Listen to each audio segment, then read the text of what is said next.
welcome to Flat Earth Debate Uncut and After Show.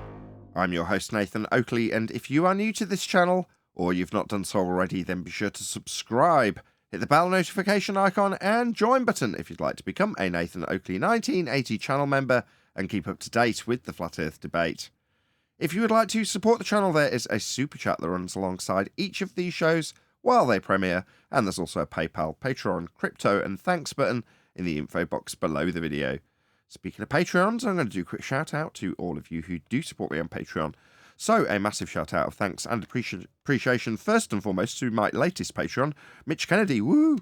Shout out to you. Thank you very much indeed. Also shout out to Original D Rose, Rod, The Name's Burley, Twad Wazzle, Jason Hornsby, Christoph Fournier, John Travolta, JMels24, Unamento, M, Iron26, Endless, Flat Earth Sage, Golden McKiernan, Retro Bill, More Books, Cannabear, Bogey, Michael Kahn, John Kays, Patrick Gunnels, Banter, Will Brax, Melby Styles, Hairy Blade, Mobile Max 777, Neo the One, Rob W, Reese Pound, Del West Watson, Maria Neelands, Unbelievable Productions, Blue Ridge Ranger, The Real Gabster, Abraham Mohammed, Skeptic Line 36, Life is Short, Texas Mike, David Wayne Foster and Dank. So another massive thank you to all of you for supporting me on Patreon.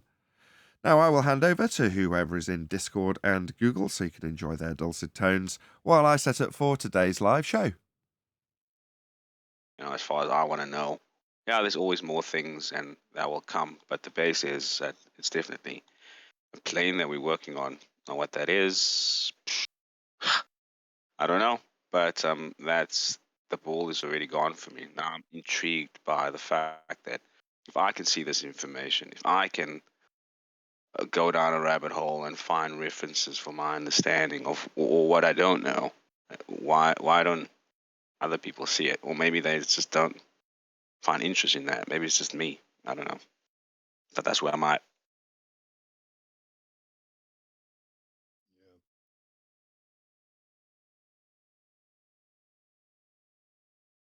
Good morning, Mike Check. Morning. Good morning. How's everything? Good. Very good. What about the yams? Everything went well? Yeah, they're all wired and working. Very pleased. Still about another 2 weeks, right? I don't see why.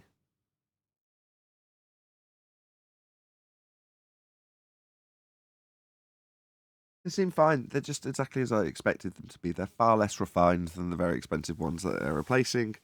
As an example, when you turn them on, they go dunk and make a really loud noise. Not through the speakers, but the physical unit itself goes dunk when you turn them on. You're like, whoa, that's a bit scary.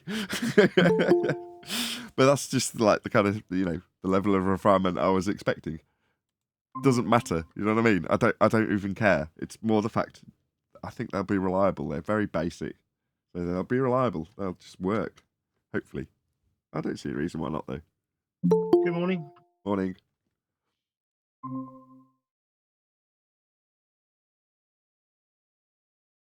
Hey, Nathan. I hope you're doing great. I have a question. I haven't been on the live stream for a while.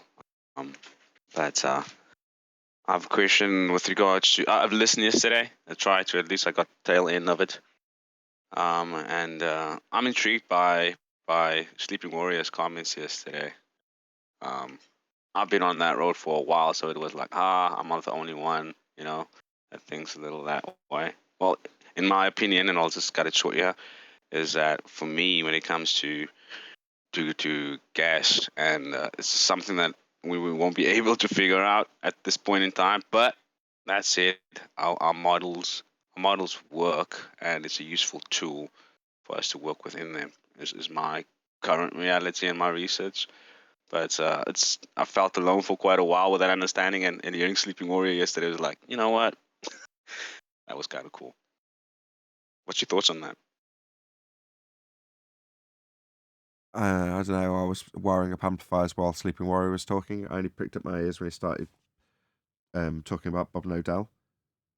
We didn't start talking about Bob Nodell. His name came up. Good morning. Well, Good your morning. name came up too, but that's a different thing. Can I ask a Hey, a Ted. question?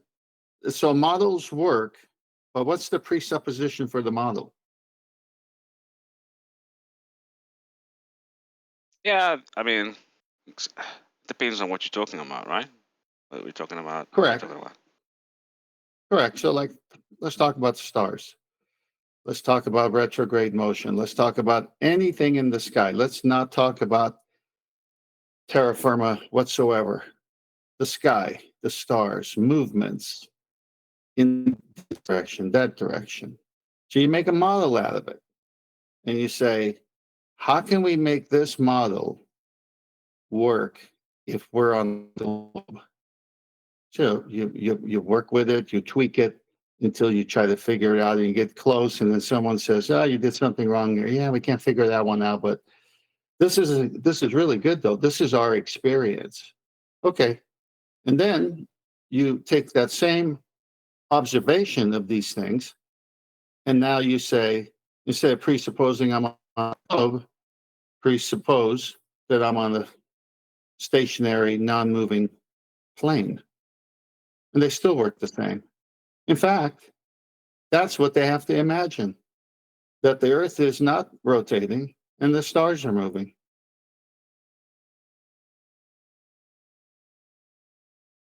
I think that's what you need to remember, right? When you're working with a model, is you need to know what reality is and what it isn't, and I think that's the fundamentals for, especially like if you're looking at celestial navigation, right?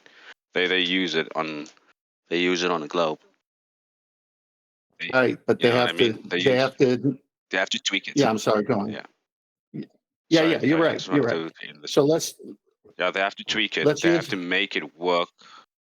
Oh, sorry. Go. no, I was agreeing with you. I apologize for cutting in, but let's use it with what you said, work with the fundamentals. How about gas pressure and entropy? Can we use that as the fundamental, and now you try to create a model of vacuum of space next to gas pressure without any containment, or is it dead on arrival? Definitely dead on arrival, because what is reality? The reality is the behavior, correct? Correct. Or the We knowledge agree. of gas pressure needing a container is the key, and entropic law is also something you can't violate. So you say, well, we better make a model that doesn't violate entropic law. Well, they can't, not with space next to gas pressure without containment. And if they put containment, then they can't go into outer space, because if the gas stays in, so would the rockets. If the rockets go out, then the gas would go out. And then there's your fundamental violation of entropic law.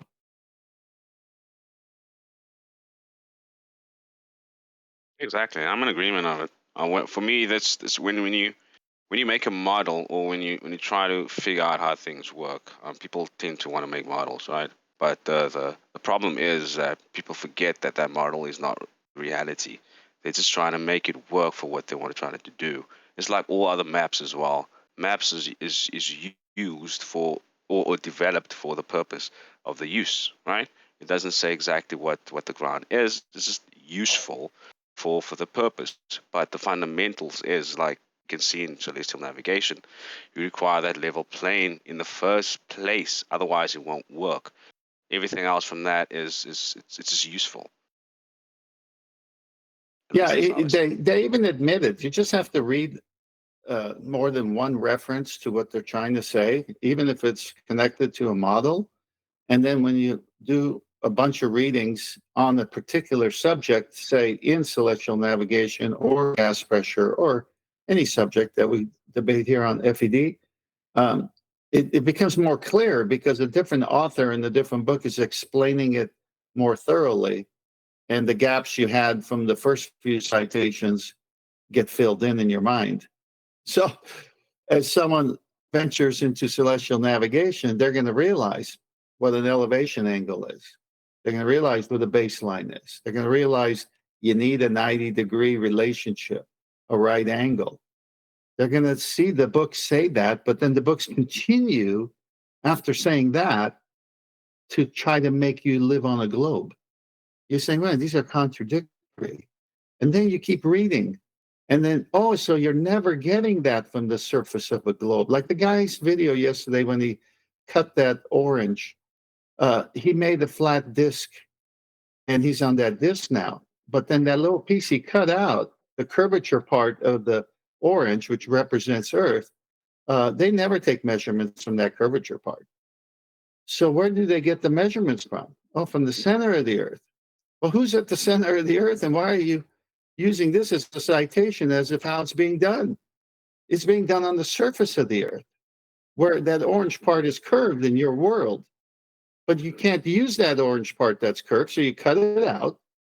You make one big circle of equal altitude, one big disk, and you're there in the middle. Interesting how that model falls apart.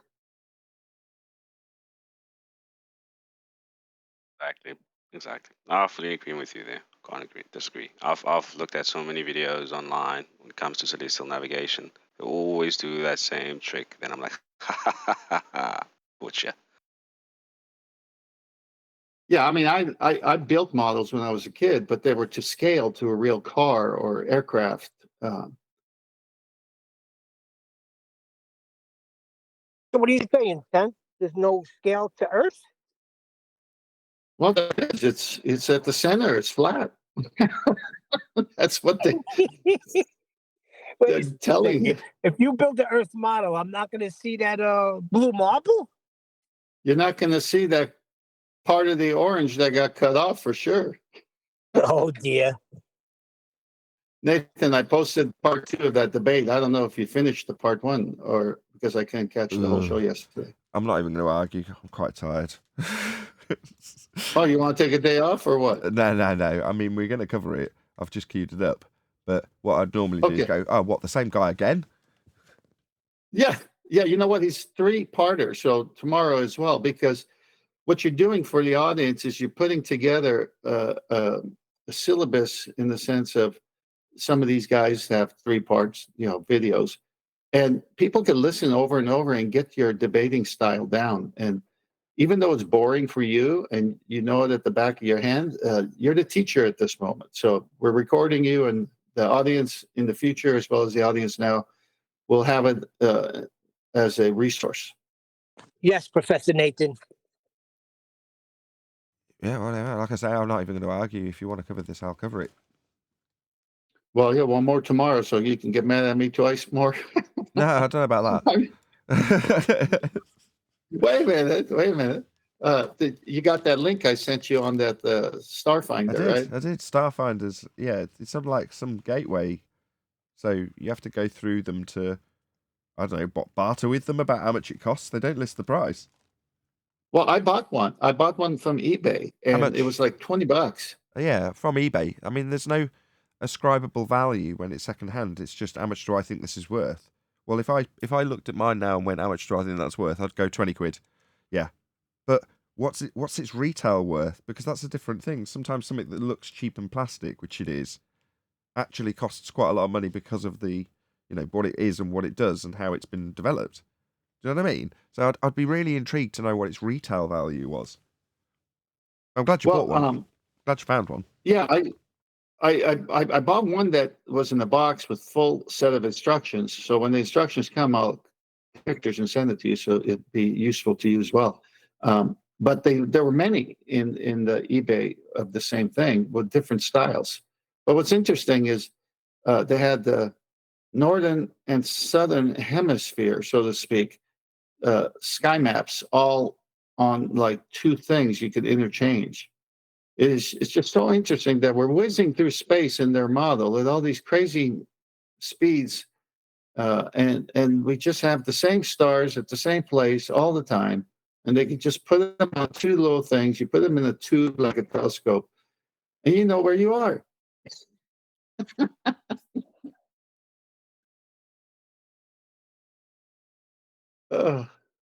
There is a funny side to it.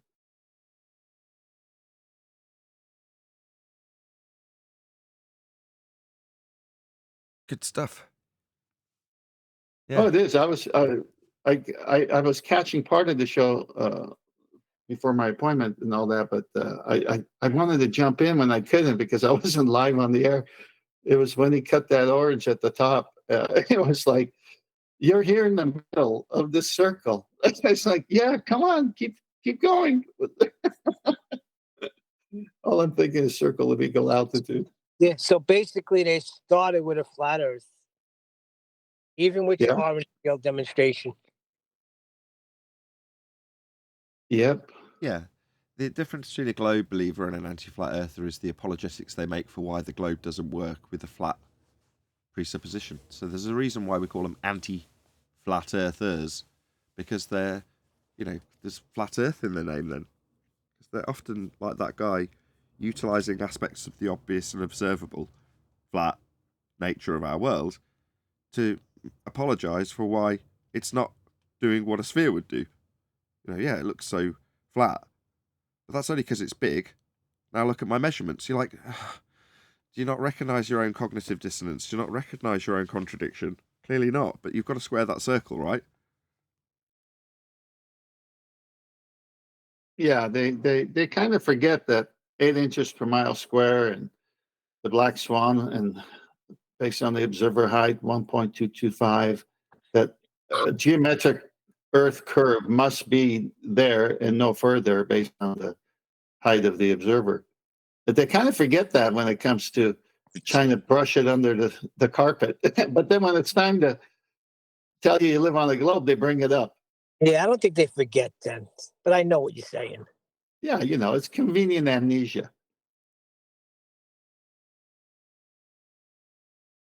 Well, all I right. say all. Convenient amnesia. Sorry.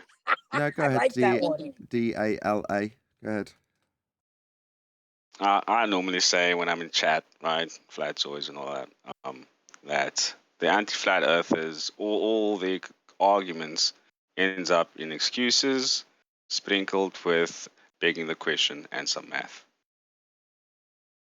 Yeah. I would go with begging the question immediately first.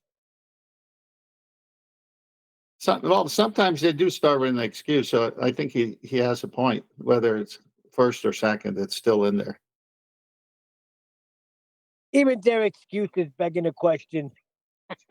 Making the excuses.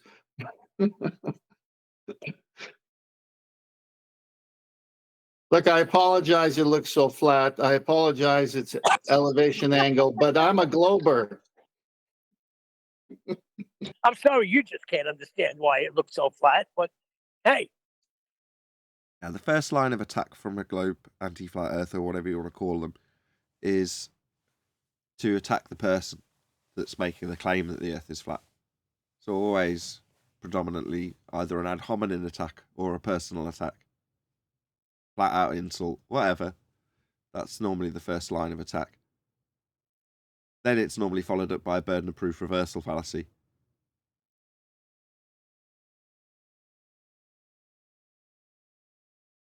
Yeah, you've had enough experience with them coming on the show, so that's pretty spot on.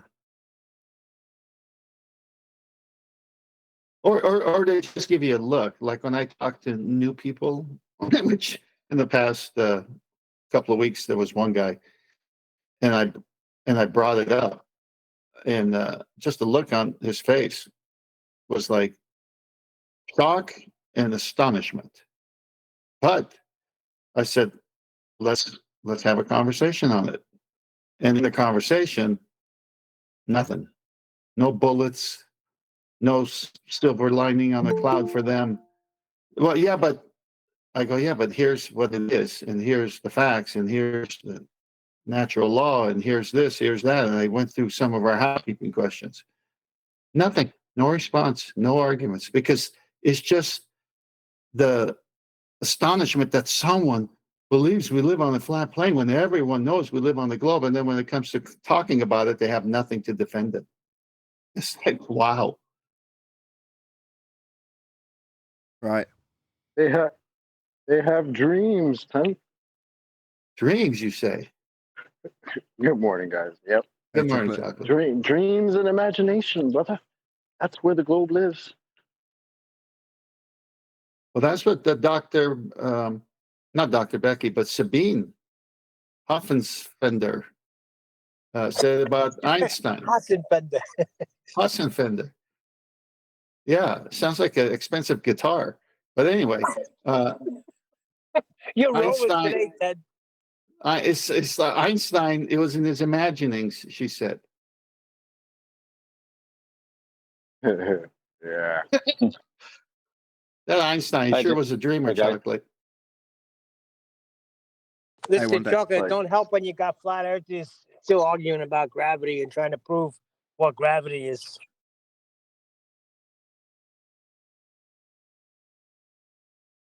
Gravity, what's that? That's my question.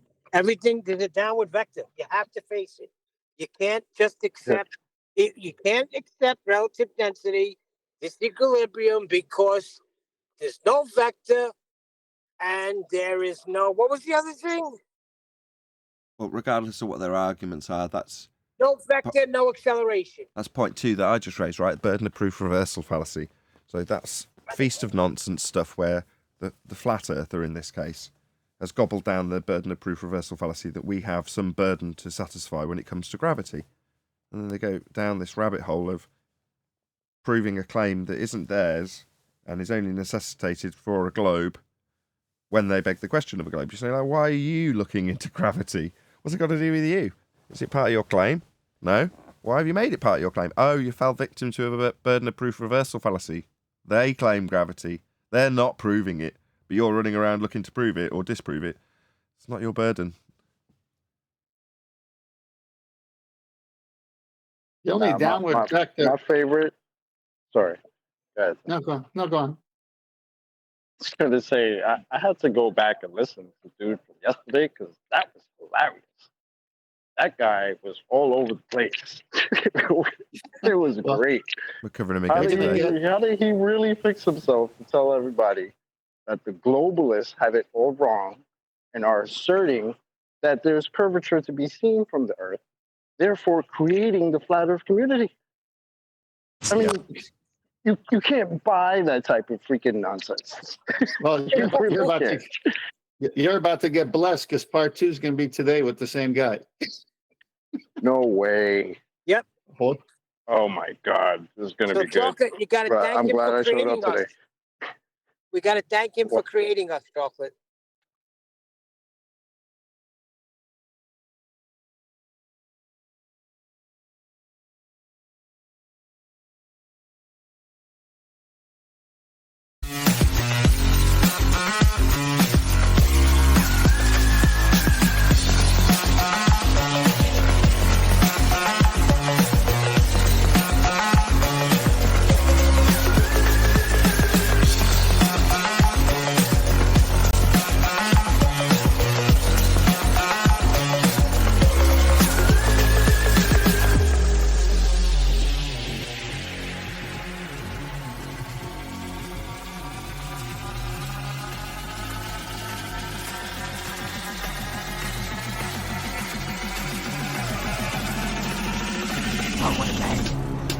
Welcome to Flat Earth Debate Live.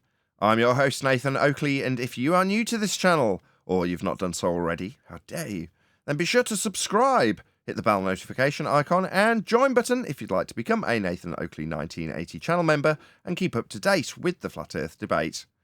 If you'd like to support the channel, there is a super chat that runs alongside each of these shows while they are live, and there's also a PayPal, Patreon, crypto, and thanks button in the info box below the video. Most importantly, if you'd like to join the discussion, simply mute the page you are currently watching, then click the link in the info box below this video to join the panel and express your views on the nature of Earth. If you do join, please don't swear. If you do, you'll be ejected, and if you are, please don't try to rejoin the stream using sock accounts. You'll be warmly welcome back on the next stream. Please also share the show on social media. Sharing the show obviously increases the live audience, but this in turn increases the chances of a more diverse panel, so please share the show on Facebook and Twitter.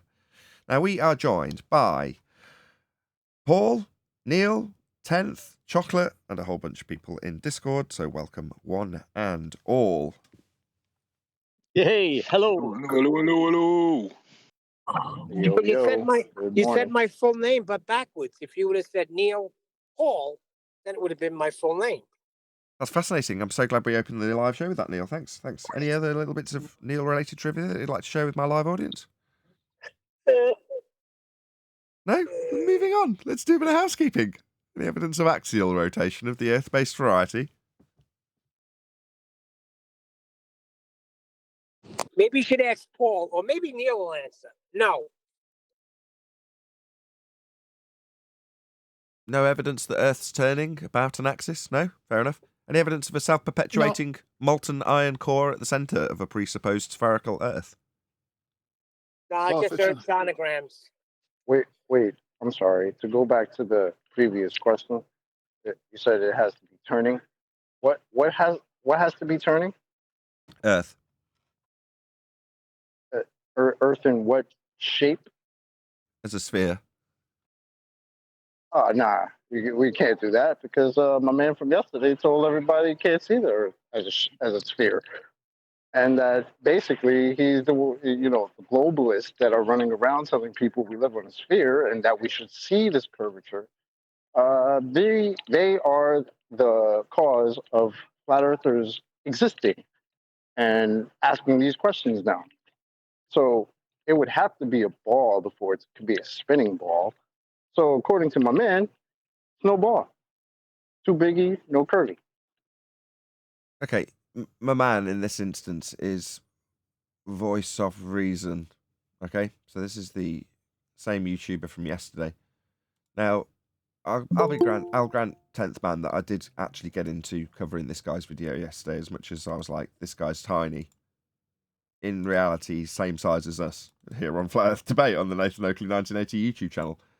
Anyway, as before and as ever, go and let the guy know. Nathan Oakley 1980 sent me. Leave him a nice comment, help him in the algorithm. More so because he's like similar sort of size to me, and therefore, if he's anything like me, he'll want every bit of help he can get, regardless of his position in this debate. So, as a YouTuber, I would hope he would return the favour should he respond to me directly and put a link to my video in his comment section so that people come and subscribe to me. So that's how it's supposed to work. What goes around comes around and all that stuff. But there it is. There's the link to his channel. So drop him a comment. Let him know Nathan Oakley 1980 sent me. And hopefully he'll do the same in return. Anyway, we're going to cover the second part of his series. Fun though it was last time, watching him deny the very premise of a being on a sphere and claiming that denial of his own rhetoric was the reason we had flat earthers. Very amusing stuff. Let's just let Arwin in. So we're going to cover his second part, which is called Proving the Earth is Not Flat, Part 2, The Stars. Oh, this should be good. Hello. Proving the Earth is not flat. In this series, I intend to demonstrate how anyone can prove to themselves, using simple observations and experiments, that the Earth... God doesn't know what science is. Experiments are hypothesis actualization tests. And experiments aren't what he's going to be performing. He doesn't know what science is. He likes hijacking the terminology, though. Like all of them. People have figured out the magic trick of saying science, so people go, wow, and you must mean empirically proven then. Yeah, that's what I mean. Yeah, definitely. No, they haven't got any empirical proof, though. That's the problem. Earth is not flat. It is a spinning and moving sphere. In this part, we will look to the stars. But first, to understand the shape and movements of the Earth, we need to understand how it works within the context of the solar system. So immediately beg the question that it is a sphere and it's orbiting the sun. So we've got a whole series of begging the question fallacies. So you've made a baseless assertion. Earth is a sphere. Full stop. In order to make this assertion, this baseless assertion work, I will beg several questions. Oh, beg the question that Earth is a sphere. Here it is, a sphere. All right. So in order to understand that Earth's a sphere, you've got to immediately understand that it is just a sphere and conceptualize it moving around a sun that actually moves over our heads as we watch it.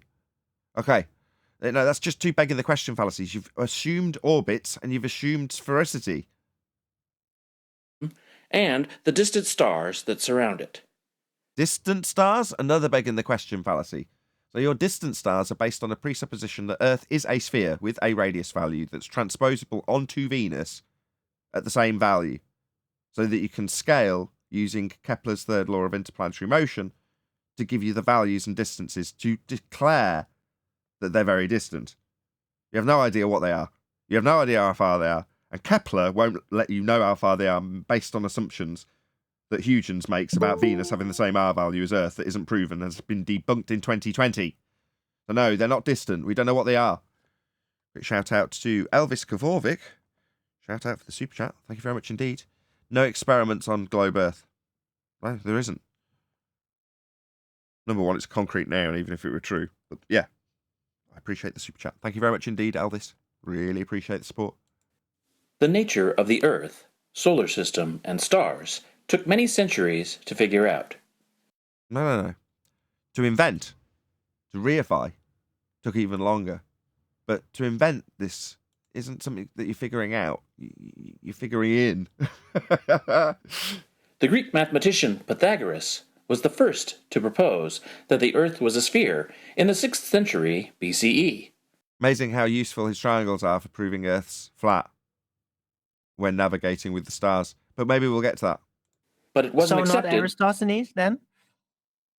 Well, he's starting with Pythagoras. I don't know why he's starting with Pythagoras.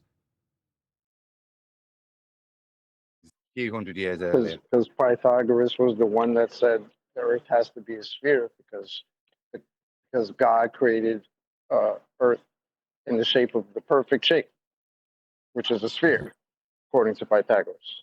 Am I right, Adam? Yeah, the shape of the god. Oh, no. Go on, Neil. Go on, Neil. Go on. I just said the shape of the gods. I'm sorry, Adam.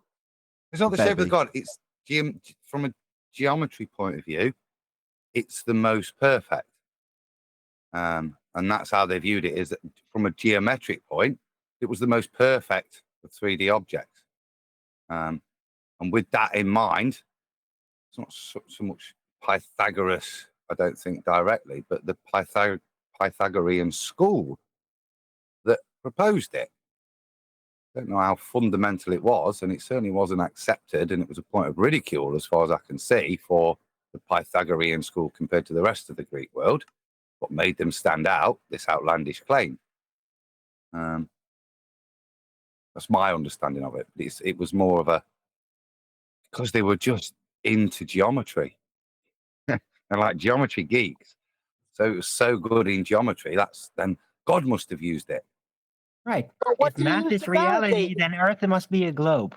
That's basically the but- reasoning. But what did Pythagoras use to validate this claim that Earth is a sphere? Nothing. They weren't even that bothered. To them, it was kind of inconsequential, I think. It wasn't part of the most fundamental things because they still believed in gods and God, you know what I mean? It was just part of one of their propositions, one of their hypothetical things. They're not supporting it with anything like Kepler-y stuff or anything. Right. It's just a consideration, right? A claim almost, maybe. How do we know that's the case? Only through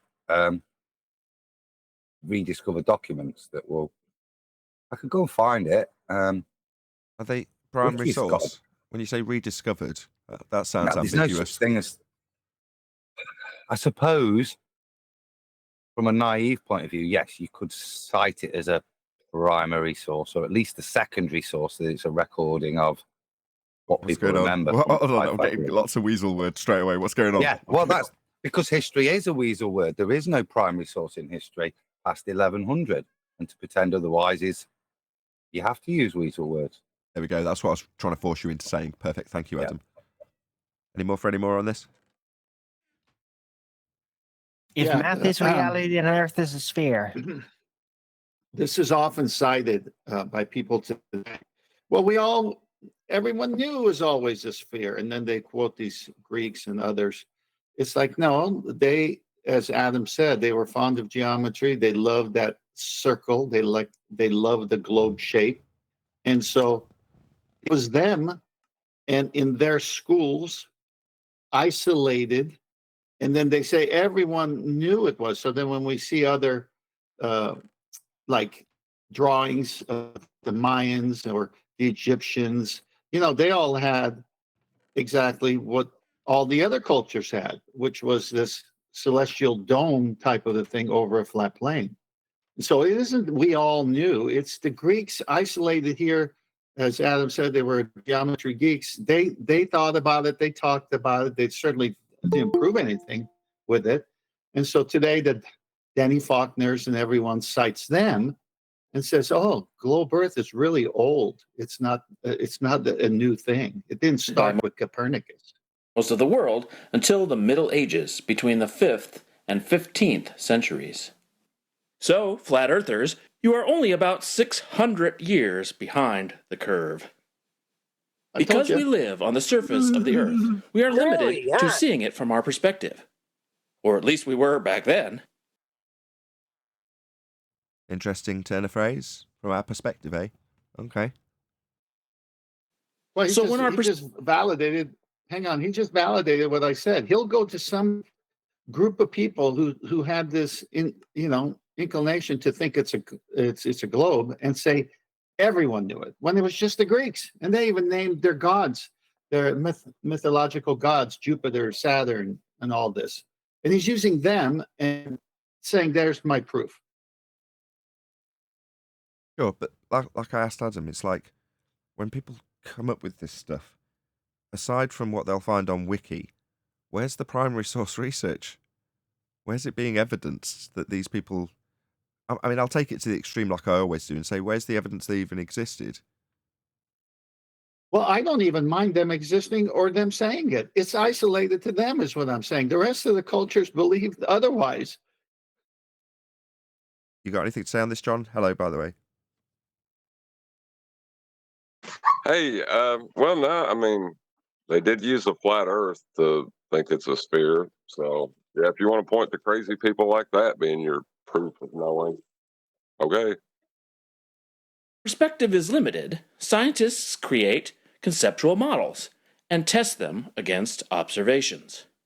If a model cannot explain all observations and experiments, you either modify the model until everything fits, or throw out the model and start over. Sounds familiar. Yeah. No. So that's not how science works.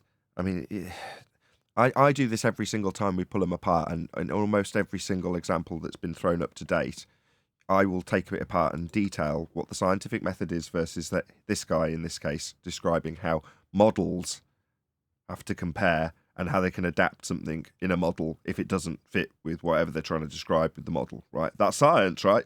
Well, rather than me doing it, someone else want to take a stab at pointing out where is wrong and what would be right if it was science. If you don't, I'll just carry on. I don't mind either way. Just open it up to someone else. Well, that went well. So basically, science is an actualization of a hypothesis, and a hypothesis establishes the cause of an effect you've observed in nature. So if you're following the scientific method, that's natural science, that's science, then you'll be observing a natural phenomena. There's half a hypothesis because that's your dependent variable. Then you presume a cause of that phenomena.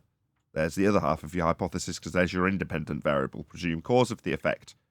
Once formulated, you can then form the antithesis of your prediction, also known as an alternative. Your prediction A causes B, independent variable causes dependent variable, and the antithesis, which is the null hypothesis, which is A does not cause B.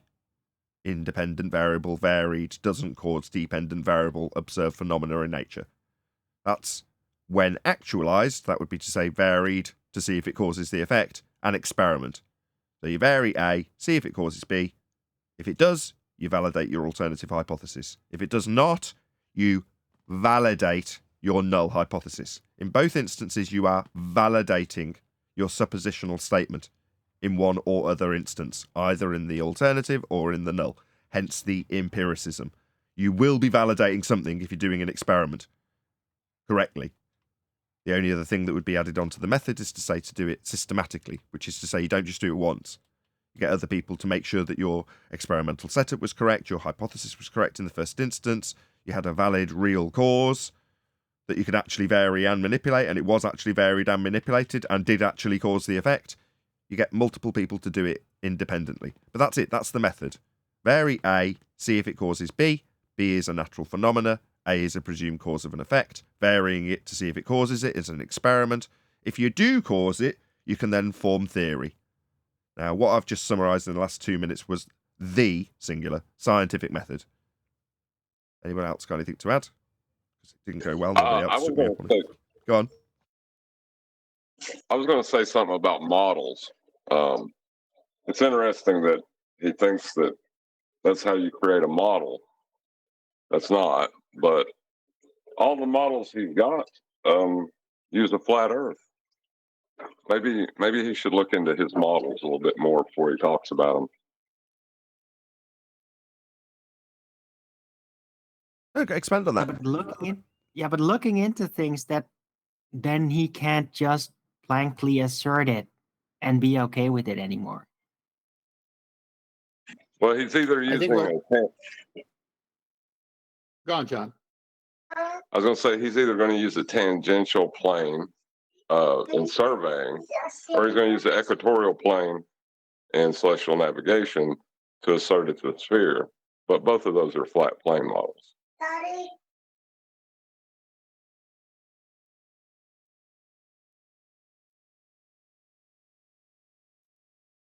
The prevailing model in the Middle Ages was the geocentric model, with the spherical Earth at the center of everything, and the sun, moon, and stars revolving around us. And to the casual observer, from our perspective, that is what it looks like. There's that perspective word again. Interesting. But while the model explained many observations... Hang on. Important note here. See, he went to geocentrism, contrasted with heliocentrism. So he's changed subjects here just a little bit, meaning the Earth is a sphere and the heavens are going around this Earth as a sphere. Okay, and yet, if the Earth was a sphere with the geocentric model, as he claims, rather than a disk or a flat plane, then the Earth isn't revolving. In that, he didn't go into it. What is geocentrism if the Earth is a sphere and it's the stars and the luminaries that are moving? Is the Earth just sitting there in empty so-called space and what's keeping it all there together? Of course, gravity is going to have to come in at some point. So they seem to think that the expansion or the new idea that the new model that replaced the old model is that the Earth is spinning and gravity is keeping everything together, and that's the only part they got wrong about the Earth. And it's really the Earth moving that causes the stars to seem that they're moving. That's a changeover from Earth is sphere geocentric to Earth in heliocentric. But as John said, everything they have to do needs either equatorial plane or a tangential plane measurements. Yeah, but I mean, I would assert that I'm geocentric in terms of my understanding of how the skies move.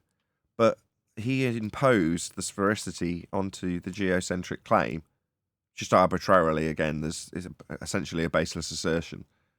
Now, he's citing sources without demonstrating the actual source itself or giving any primary source research for it. But ultimately speaking, this is just a baseless assertion, because if you say geocentric, you just mean that the luminaries are moving above us. So they're moving, we're not. That's all it means. It doesn't imply any sphericity. Now, you can obviously superimpose your sphericity onto geocentrism if you wish, but it just means that we're not moving, the lights in the sky are. That's all it actually means. Yeah, it's Earth-centered, not sun-centered universe. But obviously, if you're geocentric, the Earth still must be a globe. It can't be flat when you're geocentric. In his world.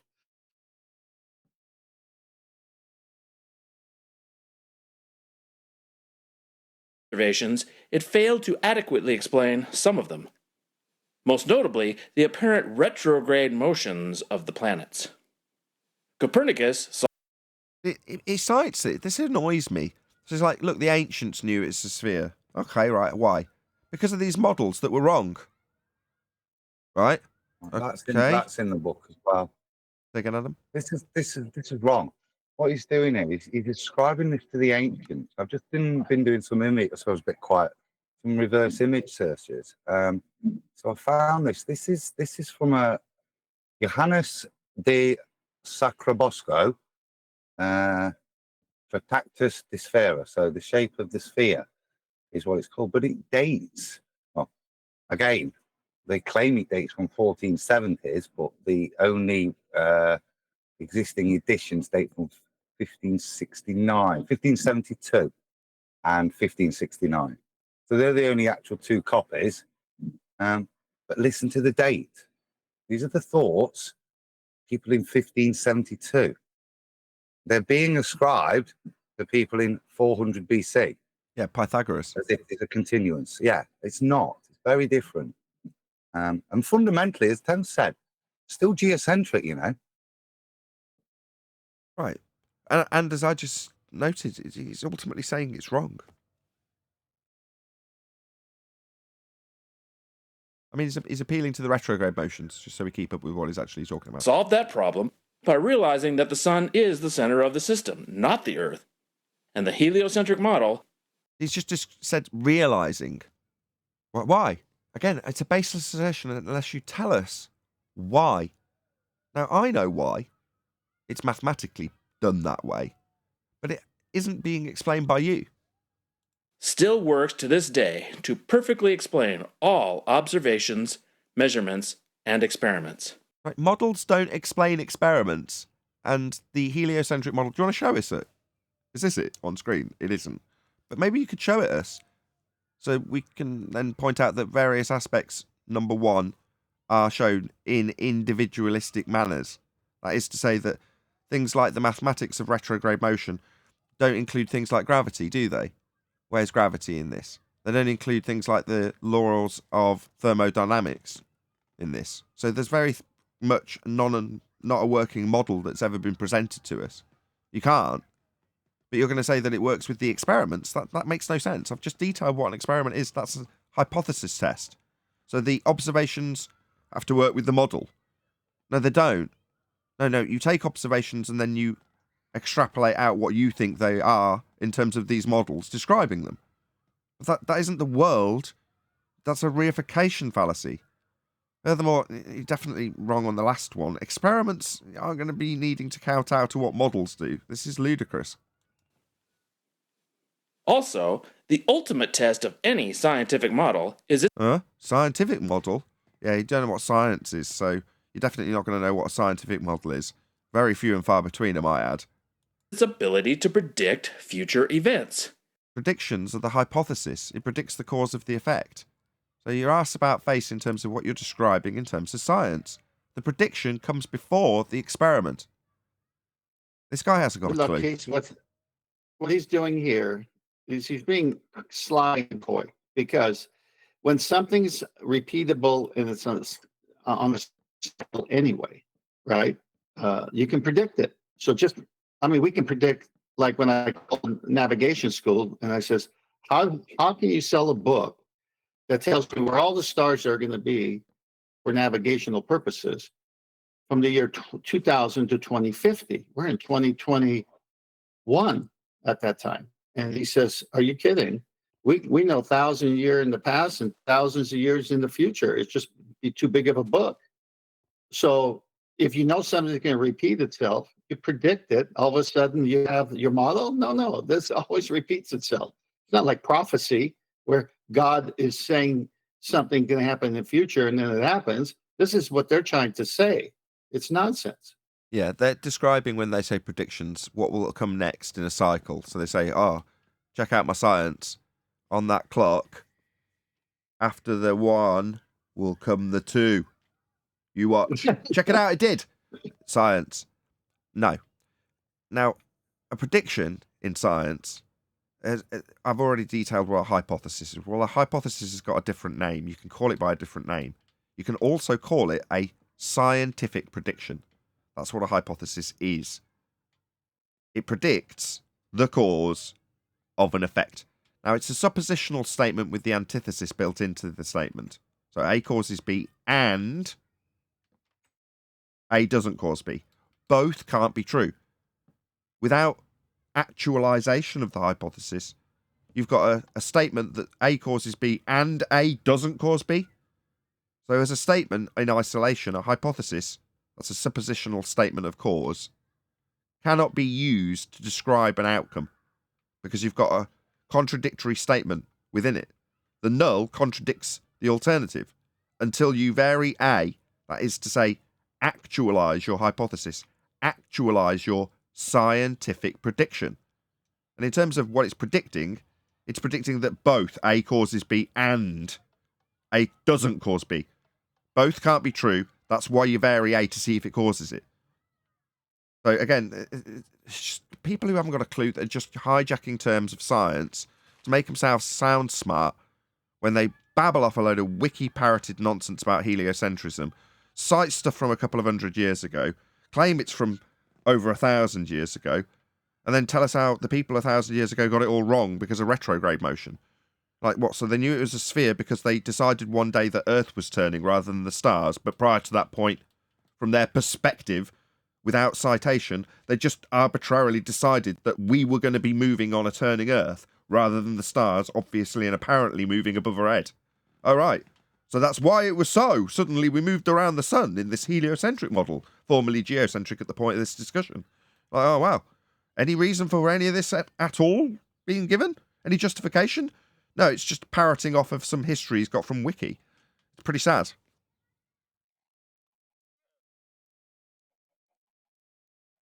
Or you Using the Couldn't get there quick enough. Go ahead, Adam. Yeah, I just want to debunk him if I could. So what's been cited here is this book, Johannes de Sarko.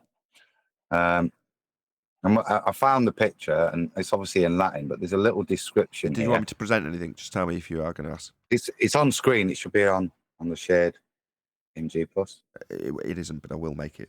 So yeah, it's just to address that diagram and what it's suggesting. I was trying to look to see, could find what it's postulating. Black Swan is all I'm going to say. I'll read it. One common diagram illustrates a ship and a tower to demonstrate the idea that the Earth is spherical. The curvature of the ocean obstructs the view of the tower from the observer on the deck of the ship, while the observer on the mast is able to see it above the bulge of the water. So that's their foundation in this 1500s book for the Earth being a sphere, is that the horizon is the leading edge of a ball. So begging the question that boats fall over the edge of a sphere because we've got a horizon. Am I correct in that summary? That's correct. That's so simply because we have a horizon, and they've decided that horizon is an edge for boats to fall over. Therefore, Earth must be a sphere. That's the justification. Crap. Yeah. If you go up to the crow's nest, look in the ship, you see you've got less obstruction caused by the curvature of the Earth, otherwise known as the horizon. The point of intersection and block is okay. But I asked this, just sorry to interrupt. At that point, okay, I accept your premise at face value. Why? What practical application does that have? Let me share something here. So in the olden days, they thought that if you went way out to sea, the fear was you're going to fall off. Supposedly, that's the way it's written. Okay, so when Columbus, Galileo, and all these guys went off, and you couldn't see their ship anymore, they were still alive and well and kept going to another continent, let's say. And so at that point, they'd say, okay, the reason things disappear is because they're going over this geometric horizon and the Earth is a sphere. When in reality, it's the black swan is, as Adam says, the death of that, and you can't see forever. And things disappear bottom up because of the angle from the deck gets smaller and smaller. They didn't realize that's why the bottom of things disappeared at the distance. And so this is where this whole thing comes from. Okay, no, that may be the case, but I'm saying, if you're saying the practical application is to stop people being scared of an edge at the horizon that they'll fall off, are you saying that's its practical application? That's what I'm hearing. Yeah. They use that to push the sphere model, yes. And that was how they used that as a practical application. Okay. I don't know if I believe that story. That's not relevant, chocolate. That's maybe not. But I'm just saying that when I ask for a practical application, it's not necessarily to undo some propaganda that the people of the 1700s were under the misapprehension that if you went to the horizon you'd fall off the edge of it. Now that may or may not be the case, but that isn't quite the same as acquiring an elevation angle measurement to Polaris to develop a grid system so you can map your way around the territory that you're aware of as it's mapped, as it's positionally located below certain stars, by acquiring elevation angle measurements using the horizon to establish a flat baseline. That's a practical application for the horizon. You know, it might save your life. But if you're saying, no, by contrast, for the globe, their practical application, back when it was invented, by their perspective, let's just say, was to stop people getting scared of falling off the edge of the horizon. Yeah, I mean, Okay, when then. you read about Vasco da Gama, the Portuguese sailor, he would go with land always in sight, and he came around Africa, around the Cape of Good Hope, and went up with Africa now to his left, and then at some point they landed at a place and they found a guy who says, I could take you to India for that spice trade you're looking for, but we're going to have to cross this ocean directly. And so they got an experienced navigator, and boom, the first time land was no longer in sight for him. He was in the middle of the Indian Ocean, and he got there and he got back. And so this was back then, they always stayed close to land because they didn't know. They were scared to go out to sea. I mean, this is at least how the history books share it. Who'd you say that was, Sent Man? Vasco da Gama. Yeah. When Chocolate said I don't believe that story, I do and I don't.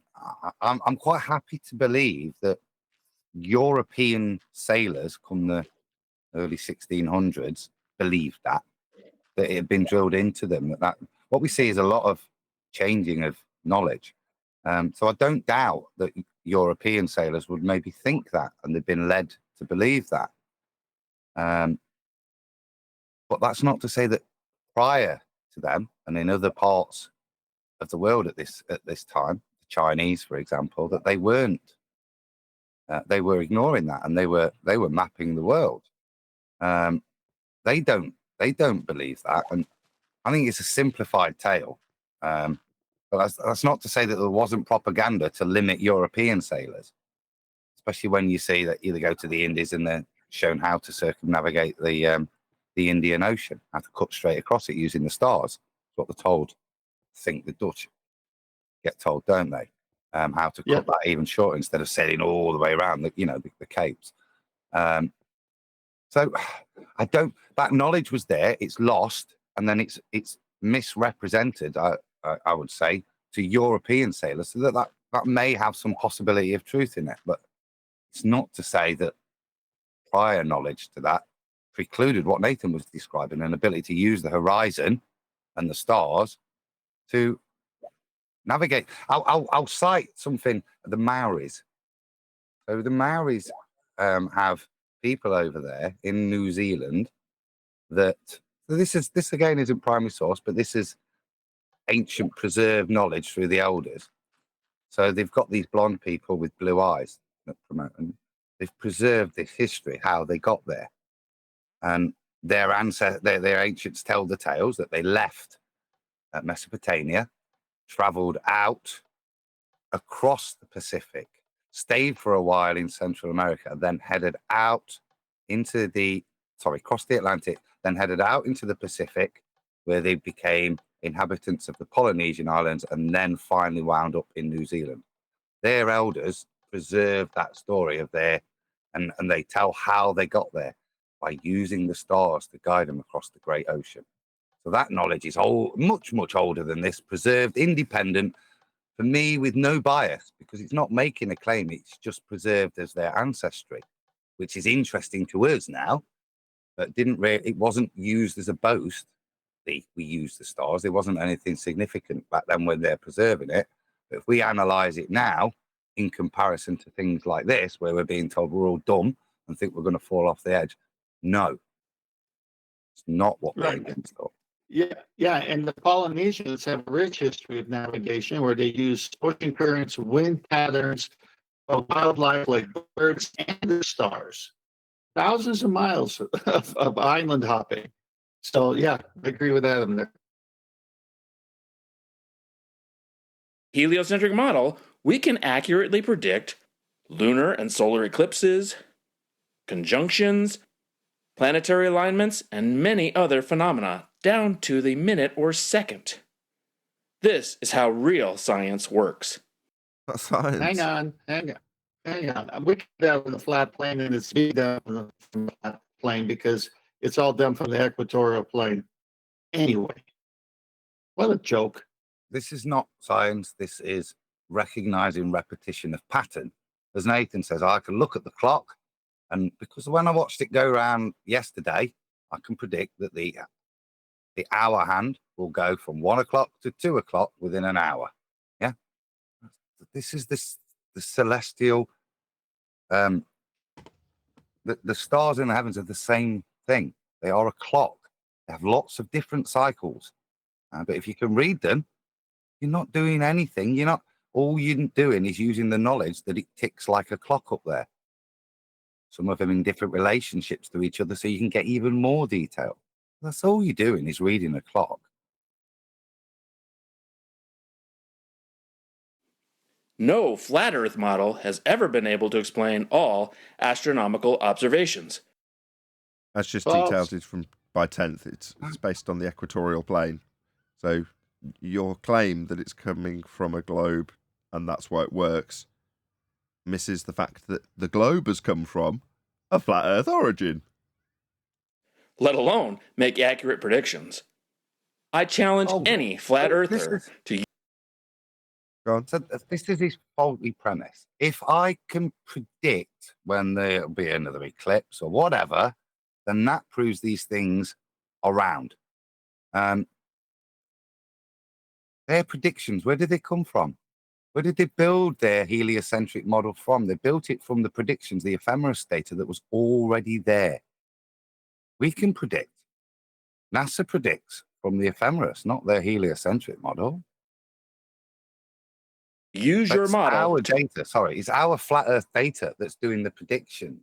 It's not been, they've not taken that flat Earth data and a reading of the clock and put it into a heliocentric model to give them their predictions. It's not what they're doing. They're taking the ephemeris data and they'll match and twist their model to that. Certain eclipses don't fit in the heliocentric model, do they? Sorry, yeah, that's just You try break it to up match 10. everything that's happening to the model until they get it right. They'll well, that's more, so let's do this. But like you said, it comes to ephemeris data, star movement. So who had it first? Well, the Sumerians and the Babylonians, who believed in the flat Earth, were predicting solar eclipses. I mean, give me a break. Where'd you get it from? Flat Earth. How did the Jews, for all those years, determine Passover? From the clock in the sky.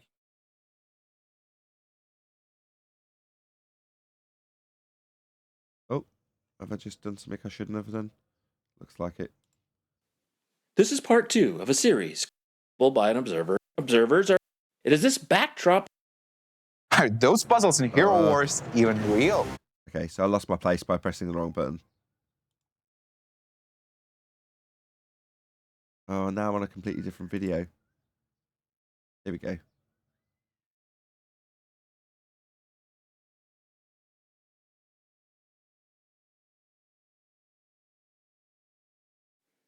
This is how real science works. No flat Earth model has ever been able to explain all astronomical observations, let alone make accurate predictions. I challenge any flat earther to use your model to predict the next lunar eclipse. Okay, we just covered that. So let's see how our view of the stars fits with the heliocentric model. It's the other way around. You're making the heliocentric model a model that's something you're not standing on, based on observations of the movements of the stars. So saying now that I've managed to watch these stars, use a flat Earth to measure elevation angle measurements, give us a grid based on latitude, wrap that around a sphere, and then say, look how well that works with the star. Oh, it's just sad how limited the research level is of these people. And compare it But you to the gotta flat. but Nathan, you gotta give them credit for fooling billions of people with this. Think about it. It's like a protractor gives you the angle, and they use the arc of the protractor and say that's where the angle was originating from when the vertex is there at the baseline. So they've just taken the equatorial plane where measurements are coming from, proving a flat Earth, by the way. And then they go to the arc of the protractor and say, this is where we took it from, and this is where you live. And this guy's buying it. All of his things he got from flat Earth. You can't get elevation angle measurements above the horizon unless you have a straight baseline, a 90-degree. You can't ever have that. I don't care how many oranges you cut. Yeah, you got to give them credit. You're right, Tent.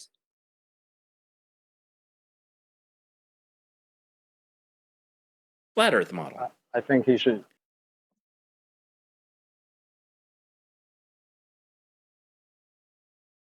Go on. I'm sorry about that.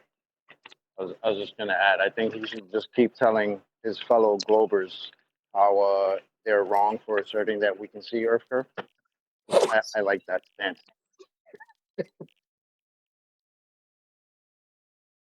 In the heliocentric model, the Earth spins on its axis once per day.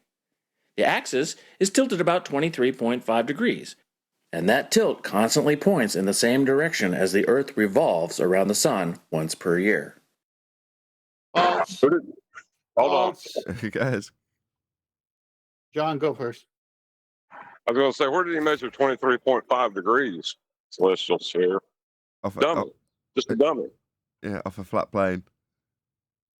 Yeah, it's also false because twice a year on the equinoxes, there is no Earth tilt.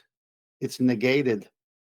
So this 23.4, like they put for something, so they round it up to 23.5 nowadays, is not existent because the date they use for star map, not the terrestrial Earth that we live on, but the RA and DEC, the Equatorial Mountain Telescope, the date they use is the vernal equinox, March 21st. And the reason they use that date is because Earth tilt is negated. Why is it negated? Because the sun is directly over the equator.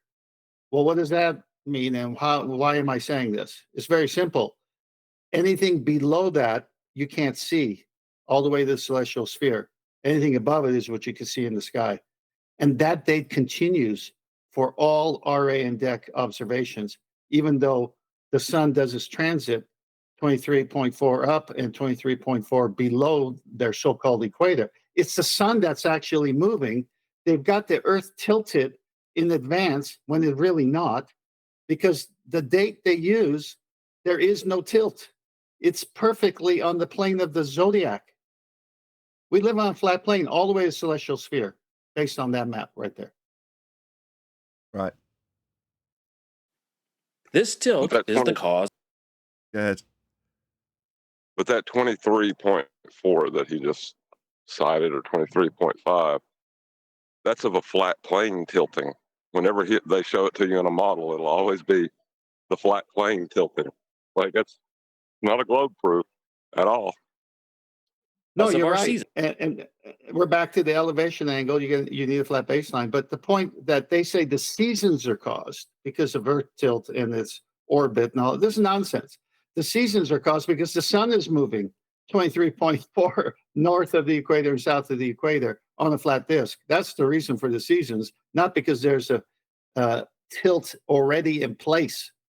And then when it's no tilt, that's when you start saying, okay, everyone in the world could have these coordinates and see the same stars when it's no tilt. Really?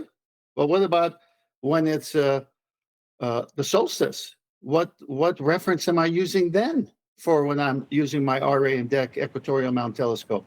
Oh, March 21st, when there's no tilt. What a joke.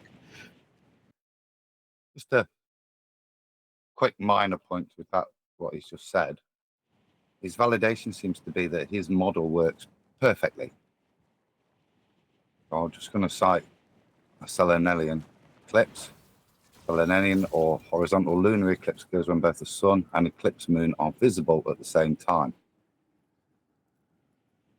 The Selenelian seems impossible. It is in the heliocentric model. Okay, it doesn't work in the heliocentric model. They're going to have to do what they're going to do here, which is give apologetics. How can you see the sun and moon at the same time when you have to be exactly opposite on the Earth during a lunar eclipse? The answer: atmospheric refraction. So that's the rebuttal to the fact that it doesn't work on your model.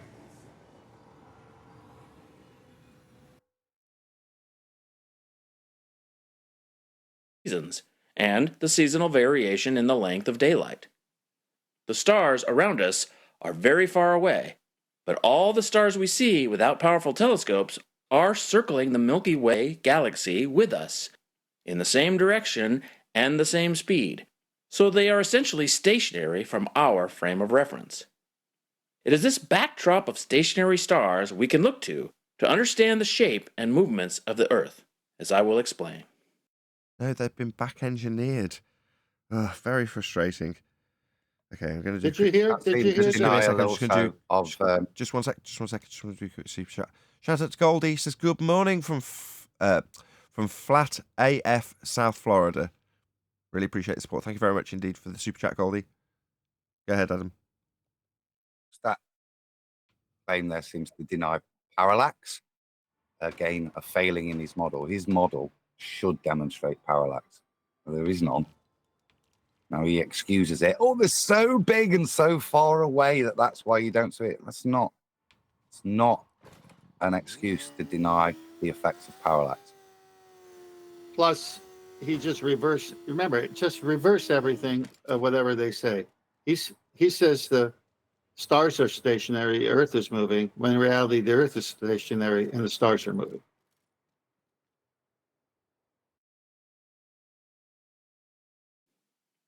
In the Northern Hemisphere, we look at the Hemi, what now? Hemi begging the question, Sphere.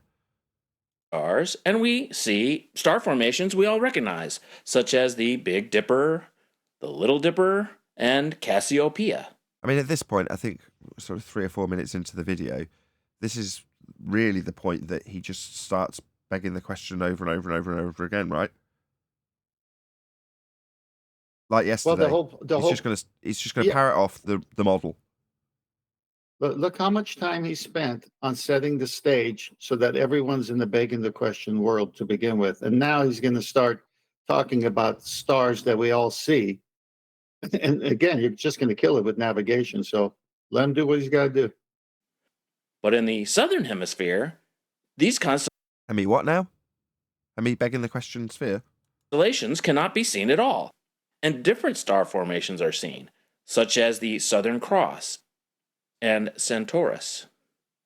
And some constellations near the celestial equator, such celestial what now? All right, you know some of these terms, do you? Right, proving a flat Earth. Such as Orion, can be seen in both hemispheres. Hemi, what now? This makes perfect sense for the spherical Earth. Northern observers are looking generally upward toward the North Pole. Everybody's looking upwards. Everybody's got the stars above their head. Right? Nobody's got stars below them. That never happens.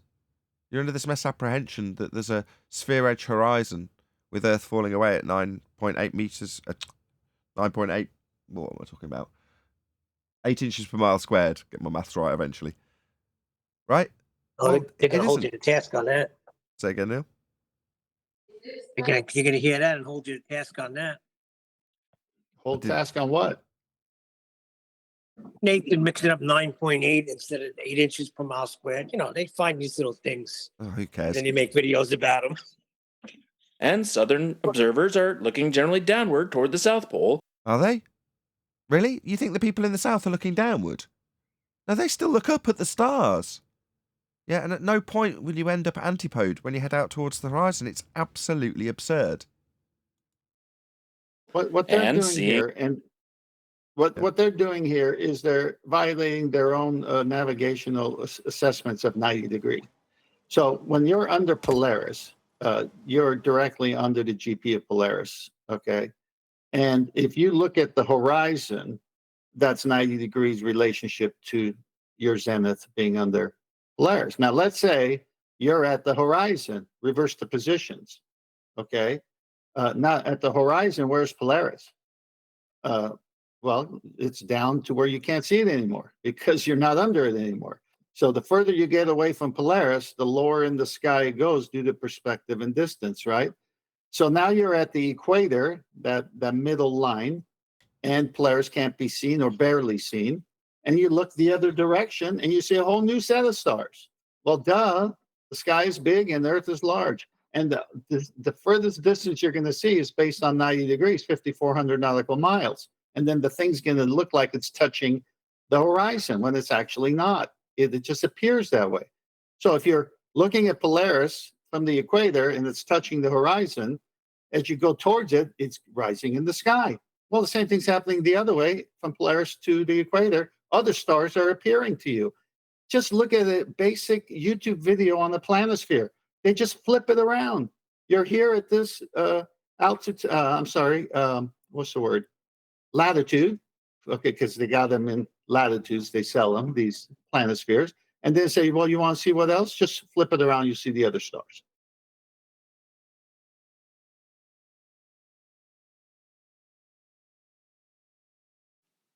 The curvature of the Earth is what blocks the stars of the other hemisphere from view.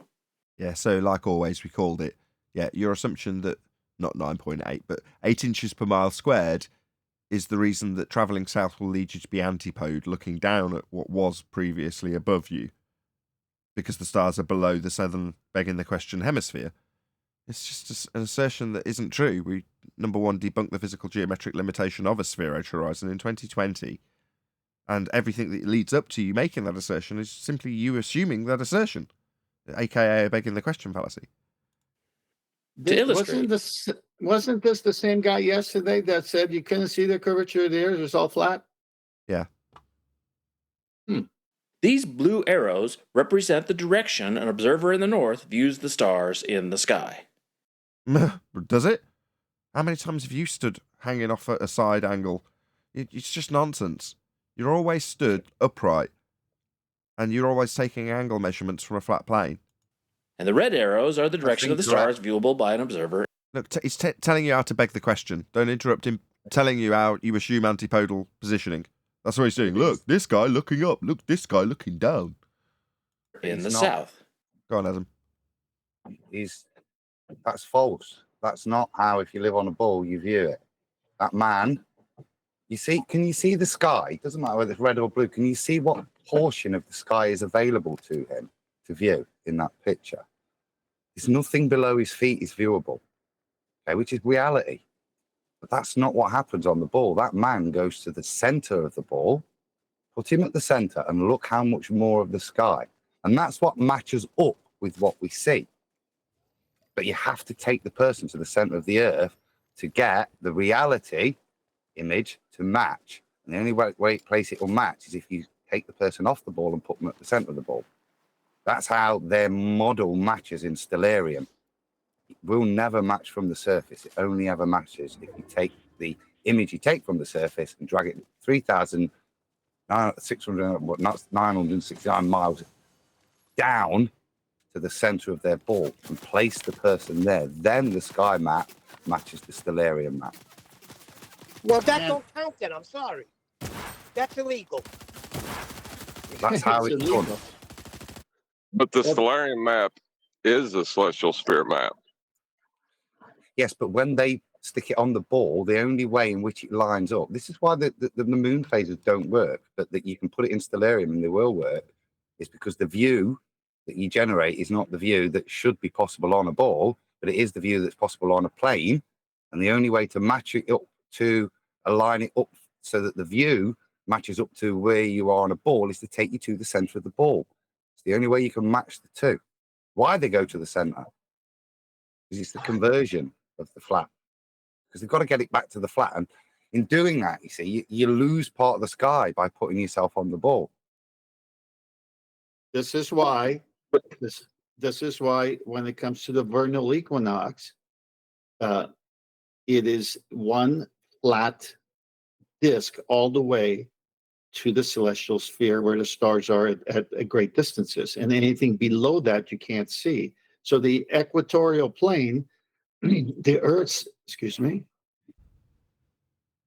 the Earth's distance to the edge of their ball extends as a plane all the way to the celestial sphere. So one big disk, okay? And then anything below can't be seen, anything above is seen, just like Adam just said. And they use that date for the map of the stars. Yeah, and they use that for stellarium too. I'm not seeing where the ball part comes in. I'm just not. Well, in stellarium, it's flat ground that you're on with a dome above you. And so they can't even use it there either. You are at the center of the Earth in stellarium.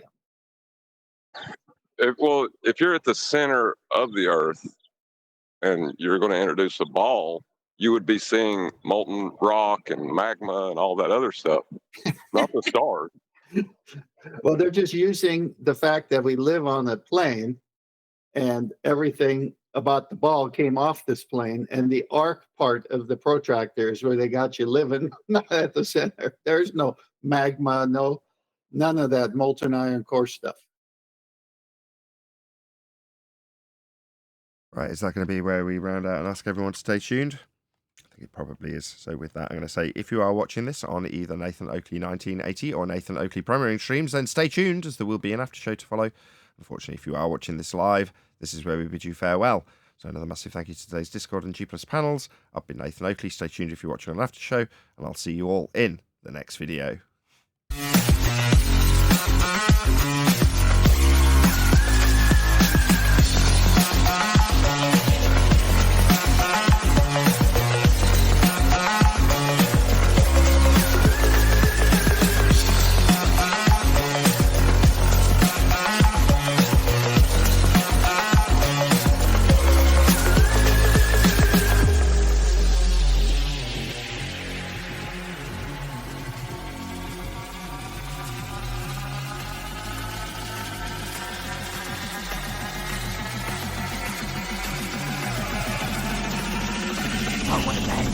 What a lovely day!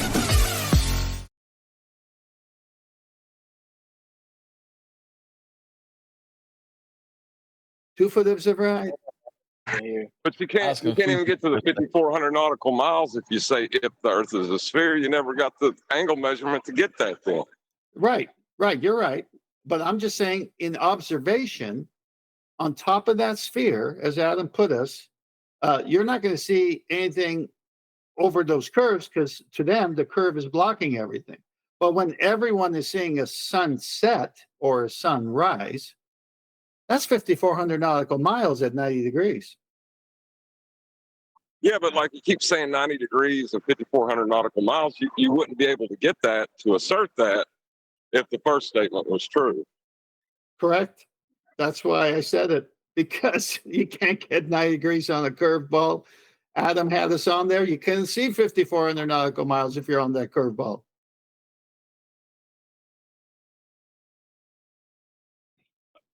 It's so delusional. I can't believe that it spread as a worldwide religion. But whatever. People are sheep, John. We're all sheep. We can be led astray, and people are being led astray because they've put on the white lab coat and said science, stolen the valor of it, and you got consensus reality, and they keep you busy just trying to pay your bills and everything else. It's easy to control people. Yeah, but how? How did it start? The Greeks. I mean, it's just as massive that's what we're on. We live in a solar system, and here you are on planet Earth. It's just so strange to me. I don't know. You watch Star Wars? It's pretty real there. Well, that's it. Everything reifies it and locks it in, and that's it. It is now set in stone. This is where you are. This is where you live. This is our solar system.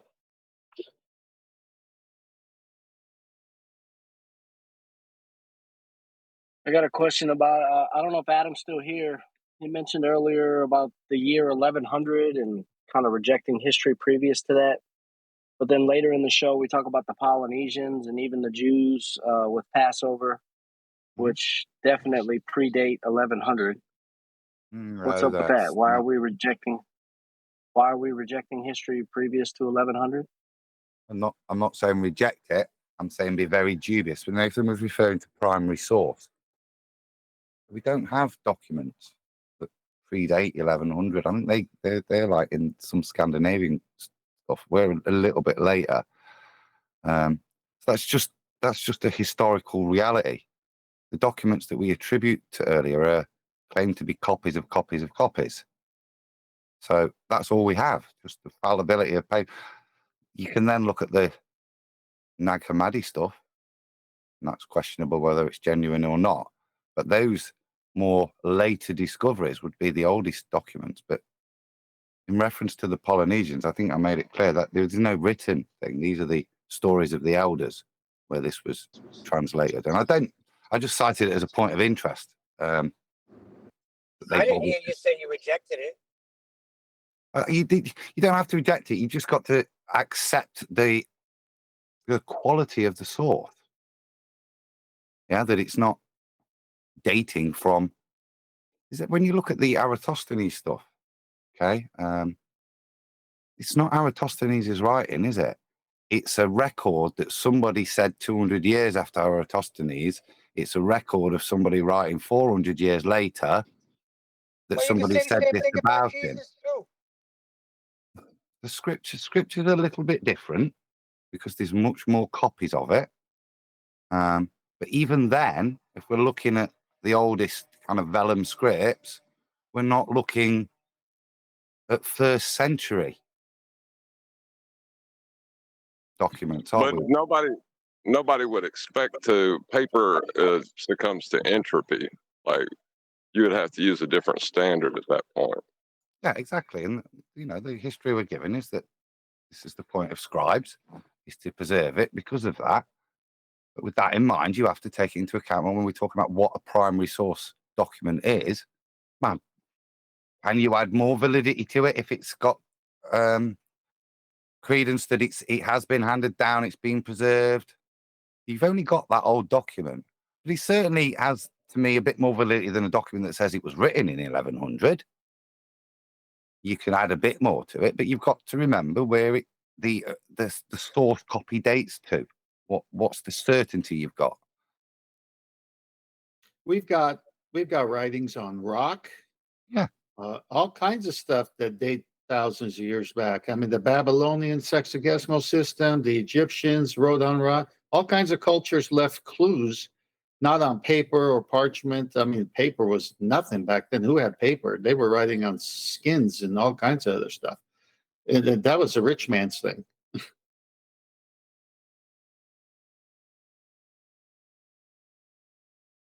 Yeah, I would consider a rock a primary source information, I guess, if I could translate it and read it.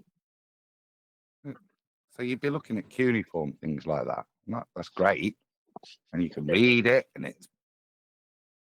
there's all sorts of ancient stories. There's so many things that are bills and stuff like that. You could see that this is what you can't do is date it. You date it from where you think other things are dated, but you can't just take a piece of clay tablet and say it's that old. You can't carbon date it. You can't do anything really with it. The way you date it is by placing it in history that you've already rearranged. Hey, carbon dating is that's not 100%, right? There's a lot of error with that as well, right? Yeah, it's bunkum, isn't it? Well, the problem is once you start messing with history, you can't really go back. There's you lose all ground to make claims about the past. So it's a dangerous topic.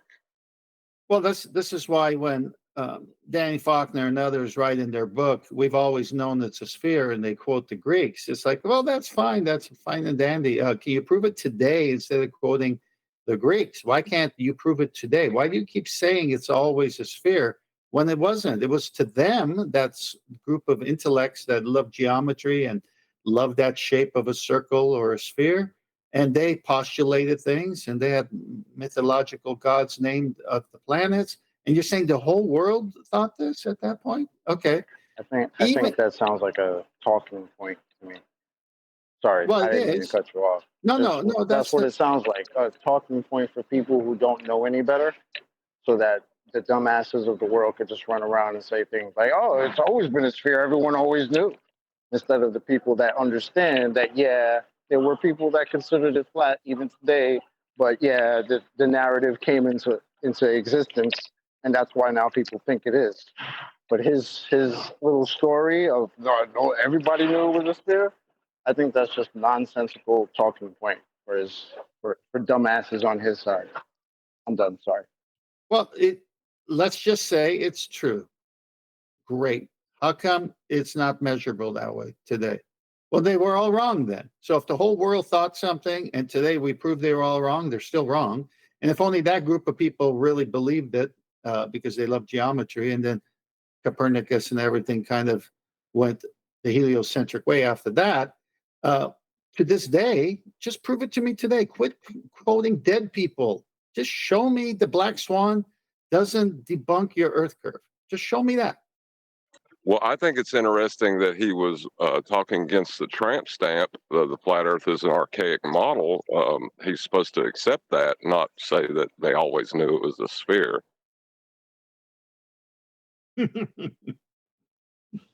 That's to get out. Everyone knows it's a sphere.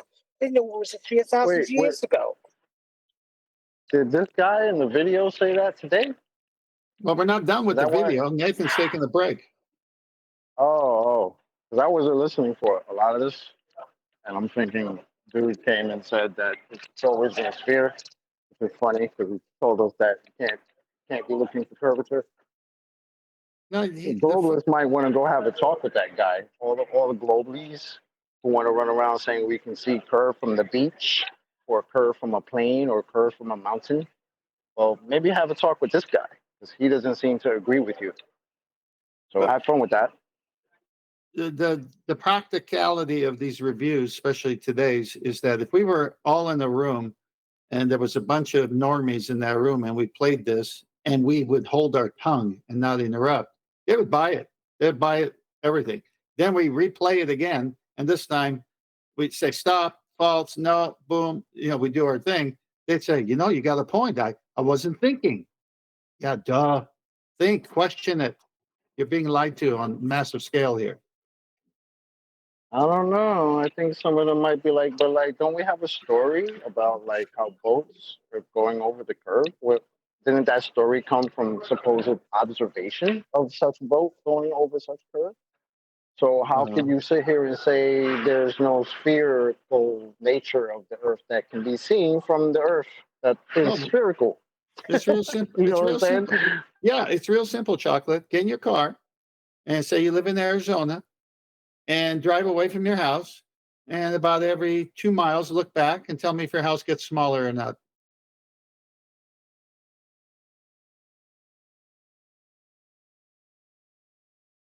Did you go over a curve? That checks out. Did you go over a curve, or are you? The house is going to stay the same size.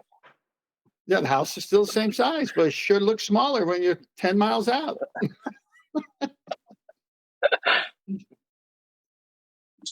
And I can't see the What do you bottom mean? of it. Shit shrinks? Are you saying shit shrinks? Are you Listen. kidding me, Chocolate? No, Shrinks in the distance? No way. no, I had a farm, Chocolate. That stuff smells. It doesn't shrink, man. I wrote a poem once to prove that the globe existed. I would love to hear it. It's a poem to prove the globe. Let's all end the flat earth folly. It's been going on far too long. Flat earth, it's just all wrong. I'll do my research. It won't take long. prove all them silly flat earthers wrong. Globe evidence, obviously so strong. So let's start with globe earth evidence number 1. Oh no, there isn't one.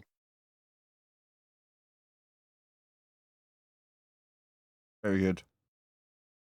I wanted to laugh at that, but I didn't know if it was over or not. It was a good ending. I liked it. It was like, wait a minute, what happened? There isn't one. That's it. It's over. Fallacy's better than nothing. Leave us alone. That's pretty good because he wants to put it into flat earth and 1, 2, 3. It's over. He can't. Great poem. Eddie, you gonna finish this video? Nah. He wants to sit there and admire his speakers. He's amps, all whatever they are. amped up. He's all amped up. Yeah, I don't know how much more you could pull from that video. The dude's lost. He doesn't know anything he's talking about. No, the best John, part. Were you here yesterday? Did you hear when he said that we're like the globers are the cause of why we have such a big flat Earth community? Did you hear that one? What? Huh? Say that again. I didn't.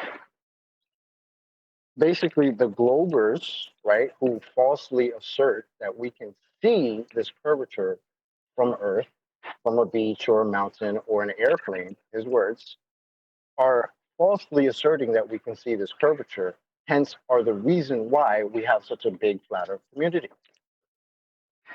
This is this guy, the same guy we listened to today. That's what he said yesterday in his video, part 1 of this crap.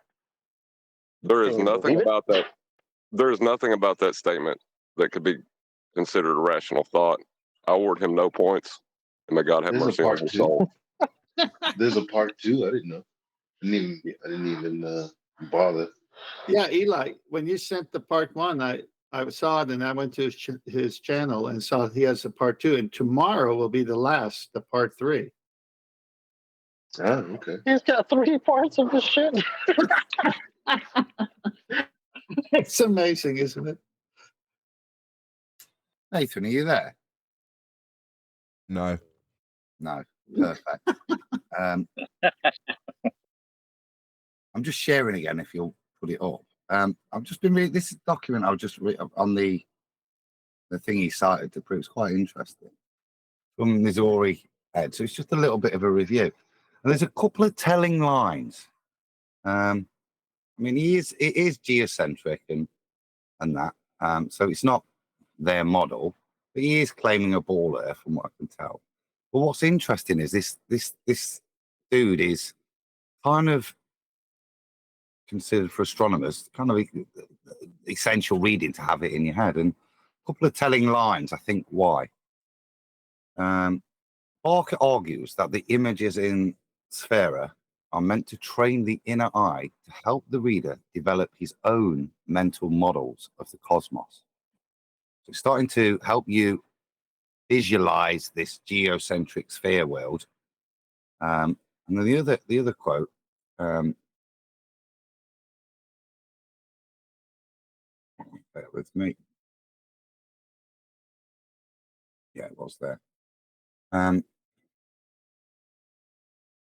Sacrobosco's texts provided a basis for later works by Copernicus, Galileo, and Kepler, which I suppose you're going to start with a ball. It's very different to their work because it is geocentric, but I suppose if you're hundreds of years later, you'd have probably read it.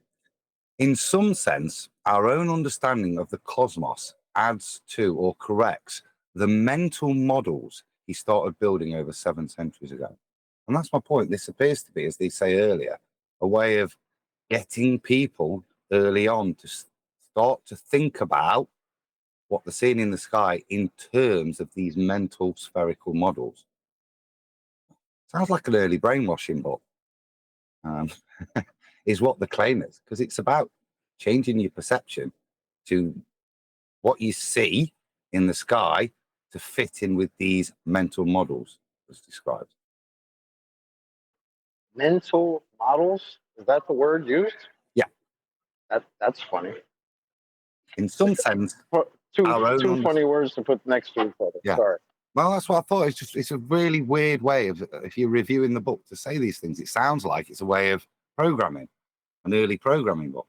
In some sense, our own understanding of the cosmos adds to or corrects the mental models he started building over 7 centuries ago. You read that as a Mason, it reads very different. Adam, can you post that in Master D? I'd like to read it. I will do, yeah. To British people, mental means crazy, right? Yeah, he can be a bit mental. He's a bit mental, would imply. Well, just take it that way. These crazy models, you can think of them as real if you think this way. They And just intersect in the outline middle, delusion. but you can see how the shape of the Earth limits our view of the opposite hemisphere. In contrast, on the flat Earth model, the north is the center, and the south is a ring around it. The stars would have to be arranged in a dome shape over the flat Earth. In this model, it makes no sense that people in the north cannot see the southern stars, and vice versa.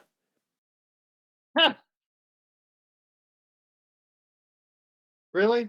Wow. I would be okay with that if the first model wasn't a flat Earth model too. Does anybody else got China outside their window?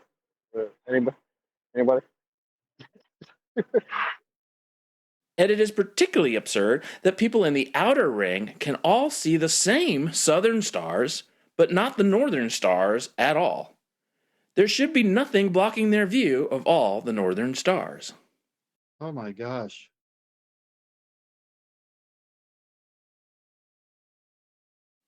Also, consider that on nights when the moon is visible, we all see the same moon running across the sky, everywhere on Earth, and we see the stars behind it. This works perfectly fine on the heliocentric model. But when you look north from the outer ring of the flat Earth model, there is no logical reason you would not see the northern stars behind the moon. Really? So the moon has the transit that the sun has on a monthly basis that takes the sun a year to do. The solstices, the equator, equinoxes. My understanding is the moon does that once a month, 23.4 north, back to the equator, and 23.4 south, and starts all over again in 1 month's time. It takes the sun a whole year to do that. And you measure the whole of your celestial sky map when the sun's at the vernal equinox on the equator, therefore negating tilt of the Earth, therefore having a flat equatorial plane extend all the way to the celestial sphere. And that is your sky map. Anything below you don't see. It's the sky and the stars that are moving around this disk based on that. And that's your own RA and DEC reference points.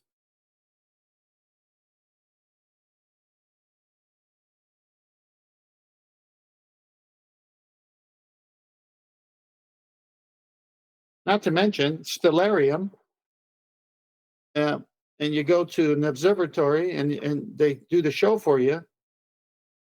Guess what's happening? Stars are moving. Stars you couldn't see earlier, you see later. And that's supposedly on the globe. The moon is supposedly close by and circling above near the equator.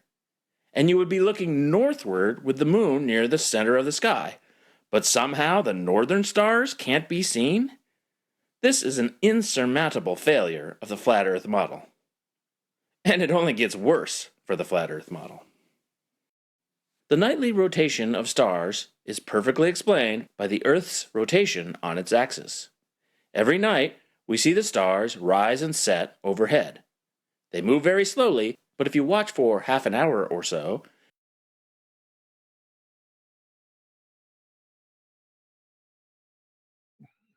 What are you doing, Nathan? You didn't jump up when he said flat Earth model.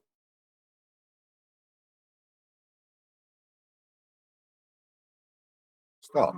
Anybody else here, Nathan? No, just cut out. He's asleep. We don't live on a model.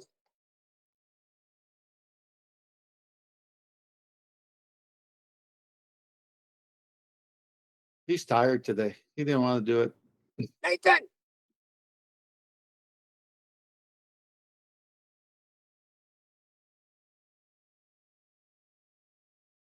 Anybody out there on the Discord panel? Anybody out there? Yep. I'm here. Hello. You will notice them Yeah, change you're good on positions, Discord. moving from east to west.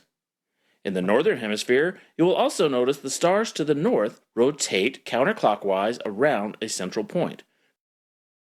Wow, really? Earth to Nathan. What? Oh, you're here. You were silent for a while. I'm eating a biscuit. 40 Oh, you're wins. eating a biscuit. You let a biscuit get in the way of a flat Earth model claim? Biscuit Earth. Called the celestial pole, very near a star called Polaris. You can easily see this yourself. Look for the Big Dipper, and the end of the dipper always points to Polaris, a relatively bright star. With patience, you can watch the Big Dipper and the other nearby stars rotate around Polaris each night. Oh, so the stars rotate, not the Earth. Got it. Can you? I want to know if you can. Yeah, that's right. The stars are rotating. He just said it. This phenomenon is a favorite subject of professional and Biscuit amateur eaters. stargazers, and you can find Oh. many long exposure photographs and time lapses of it. I've done it. Just to interject, there are time lapses of the stars rotating in different directions in the same picture.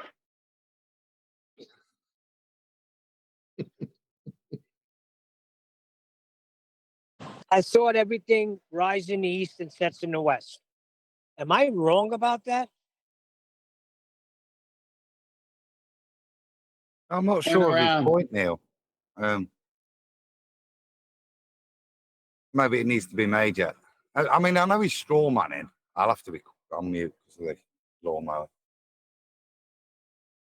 It's really hard to figure out since Nathan's busy with crumbs from a biscuit and keeps starting and stopping this video. I can't keep up with this anymore. Well, Yeah, it's- crumb.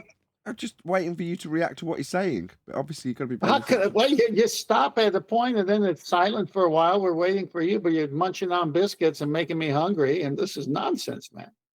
In the southern hemisphere, when you look to the south, you also see stars rotate around a point, but they are different stars, Wow, that's amazing. and they rotate in the opposite direction. Do they? So all the stars don't rise in the east and set in the west then? Dumbo. Yeah, they do. You're an idiot. Clockwise. Clockwise and anti-clockwise are relative directions. This is what you were hoping for, 10th. Yeah, thank you for finishing your biscuit. There is a star named Sigma Octantis very near the southern celestial pole, but is not a very bright star, so it is difficult to see. This apparent spinning of the stars around a north and south axis is Around a north and south axis? No, they're always above me. You know, to say that they're moving about an axis would mean that the stars in the south, and south for me is out towards the horizon, you know, following a compass. When I use that description, that's out towards the horizon, not down. Well, that doesn't automatically mean that they're explained by my assumption that travelling towards the horizon actually means travelling antipode from where I began, to observe something that's now still in the sky. It's never going to be below me. The only reason you could beg that question is if you've got an assumption that Earth is falling away from you at 8 inches per the mile squared. But it isn't. We've debunked that. So this begging the question fallacy is getting you nowhere.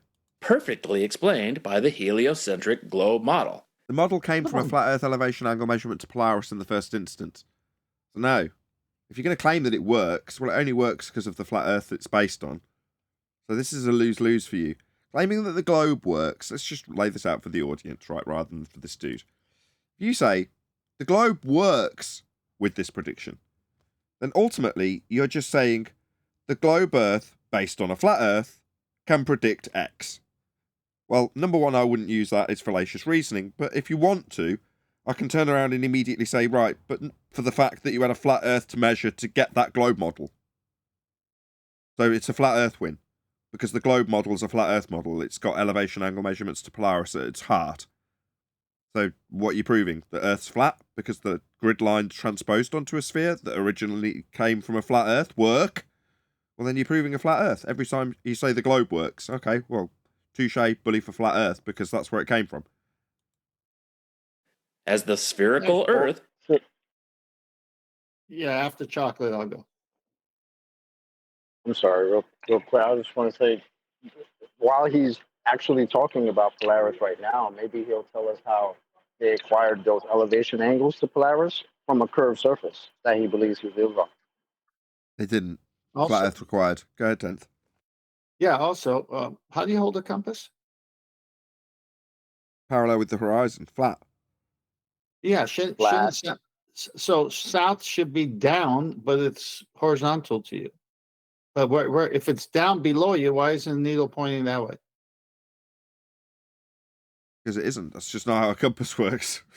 Exactly. It's the azimuth. It's the direction. Just like, oh my gosh, this is so. The compass destroys them. Rotates on its axis, and our view of the essentially stationary distant stars rotates. So essentially stationary. In no part of the heliocentric model at any stage whatsoever are they stationary. But you're saying they're apparently stationary. Essentially stationary.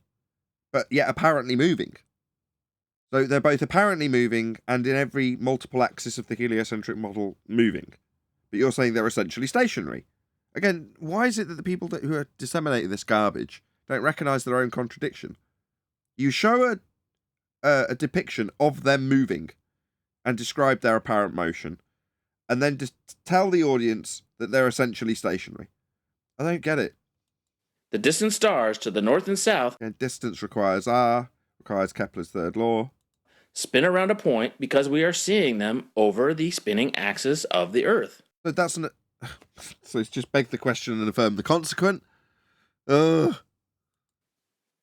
Depending on how far north or south you are, some stars stay above the horizon all night long. So, depending on how far south you are, so how far out towards the horizon you have travelled in a southward direction, that doesn't prove a sphere. But for the fact that you have to beg the question, this is never going to prove the sphere. Ever. These are called circumpolar stars, but they are completely different stars in the north and in the south. And? Proving what? But for your antipodal assumption, that does not prove that the stars in the south are below my feet in the north. That's not proven. They're always above my head, and south is out towards the horizon. How would this work in the flat Earth model? I just described it exactly as you'd do it. Move out towards the horizon, southward. See the stars still above your head. I don't think that's very complicated. It only works on a flat Earth because you're never going to travel to an antipodal position. There are no antipodal positions. That only exists in a model that's based on a flat Earth elevation angle measurement. So the globe model that might infer that somehow you could be antipodal from your original position when travelling south relies upon the fact that Earth is flat to measure the grid to wrap around a sphere. So it's absurd. How could this work on a sphere? You'd have to be antipode from your original position. That's absurd. Well, Go on, John. I was going to say, even the idea that the stars are antipode is dependent upon a flat plane. So he's asking how, in this flat plane model, the stars are antipode, even though it's a flat plane model. I don't think he understands what models he's looking at. Adam's point earlier with the guy on top of the sphere, how many stars would he see? 37?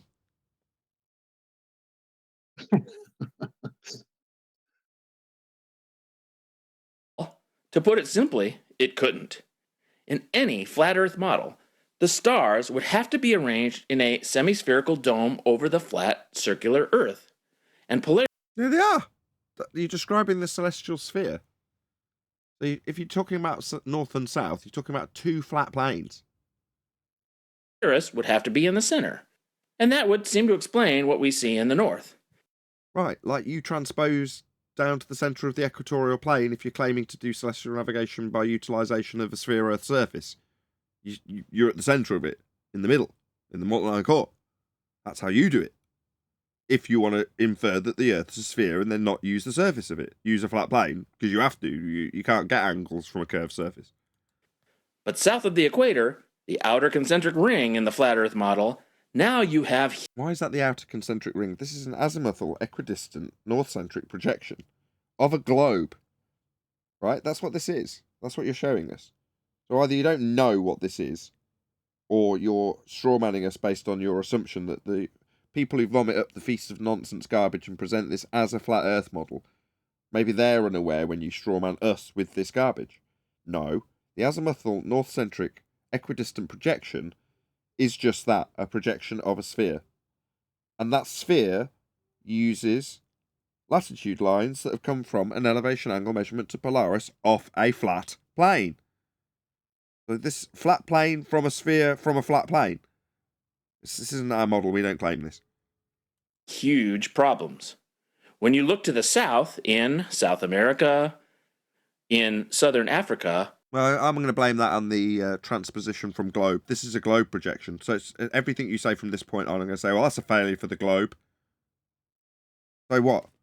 Doesn't change the fact that both models originate with latitude. That's it. Or in Australia, you see the same clockwise spinning stars. Yet people in those three locations would be looking in three different directions. Okay, show us. You've read this on Wiki. Show us it. Prove this. Theoretically, you're saying that might be the case. Do you want to show us that being the case? Challenge many a fundy to actually demonstrate this being the case. When looking to the south, yet somehow they see the same thing. Where could the southern celestial pole and the circumpolar stars be in this model? Are they in many places at once? No, it simply cannot work. Well, that's a failure for the globe then, isn't it? Given that this is a projection from the globe to a flat map. So that's a failure for the globe. Can I read something from the internet? In astronomy and navigation, the celestial sphere is an abstract sphere that has an arbitrarily large radius and is concentric to Earth. All objects in the sky can be conceived as being projected upon the inner surface of the celestial sphere, which may be centered on the Earth or the observer. I guess where they have that observer at? Equatorial plane. Center of the Earth. No, center of the equatorial flat plane, Neil. Yeah, but how's he getting there? It's just a model. He's talking about models, and we're saying, okay, well, if you want to strawman us with the model, at least use the celestial sphere model. There you go. Use that. What's that? Your globe's based on it. Yeah, it's the origin. It's flat, isn't it? Right. I want to answer Neil. Neil, he's already there. The better question is how you getting on the curve, the arc of the protractor. Oh, dear. Of course, not all three of these distant locations are all in nighttime at the same time, but two of them at a time are, and the celestial pole and circumpolar stars stay visible all night long and are always directly to the south. I know some of you are going to claim that it simply doesn't look like that in the south, and that all images of it are faked. No, that's not what we claimed. We claimed that this is a derivative of the celestial sphere model. That's flat plane based. It has to be because it's utilizing elevation angle measurements to these stars, and your globe is based on that model. So your extrapolation from a flat Earth model to your globe isn't going to give you the win. Go ahead, Chocolate. What year is it again? We're still hearing this nonsense.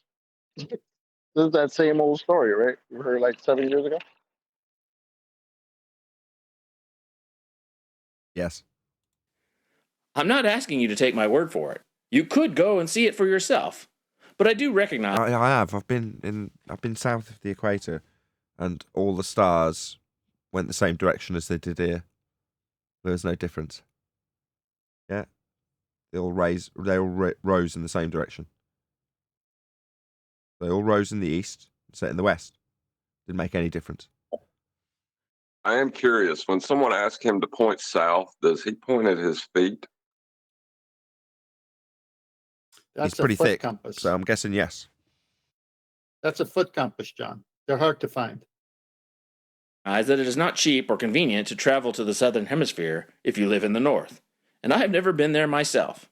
But if you were to go, I am extremely confident you will. You can get shoes with compasses in, you know.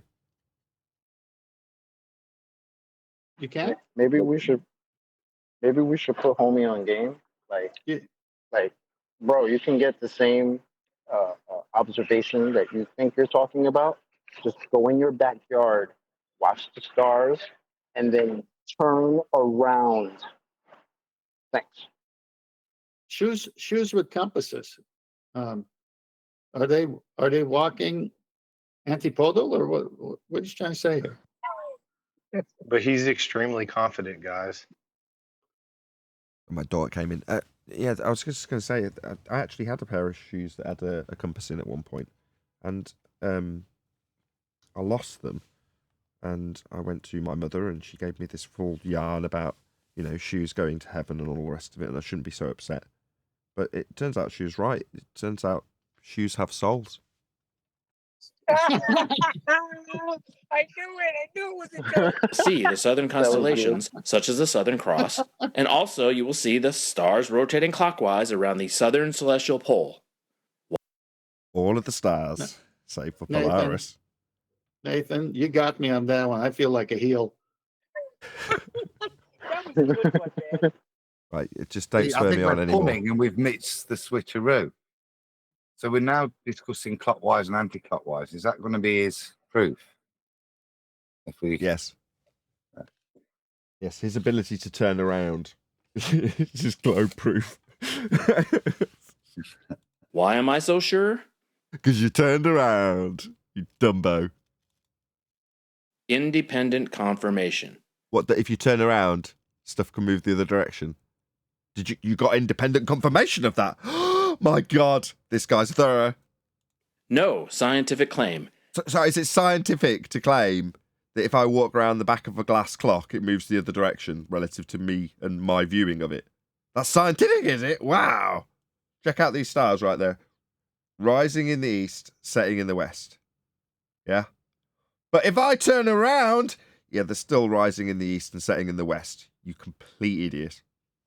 Well, hold on. Ever come? Independent confirmation. His independent confirmation that south is below him. Do other people, when you ask them which direction south is, do they point down as well? I don't think he's hip to it. I think that's why he said it's not cheap to make this observation.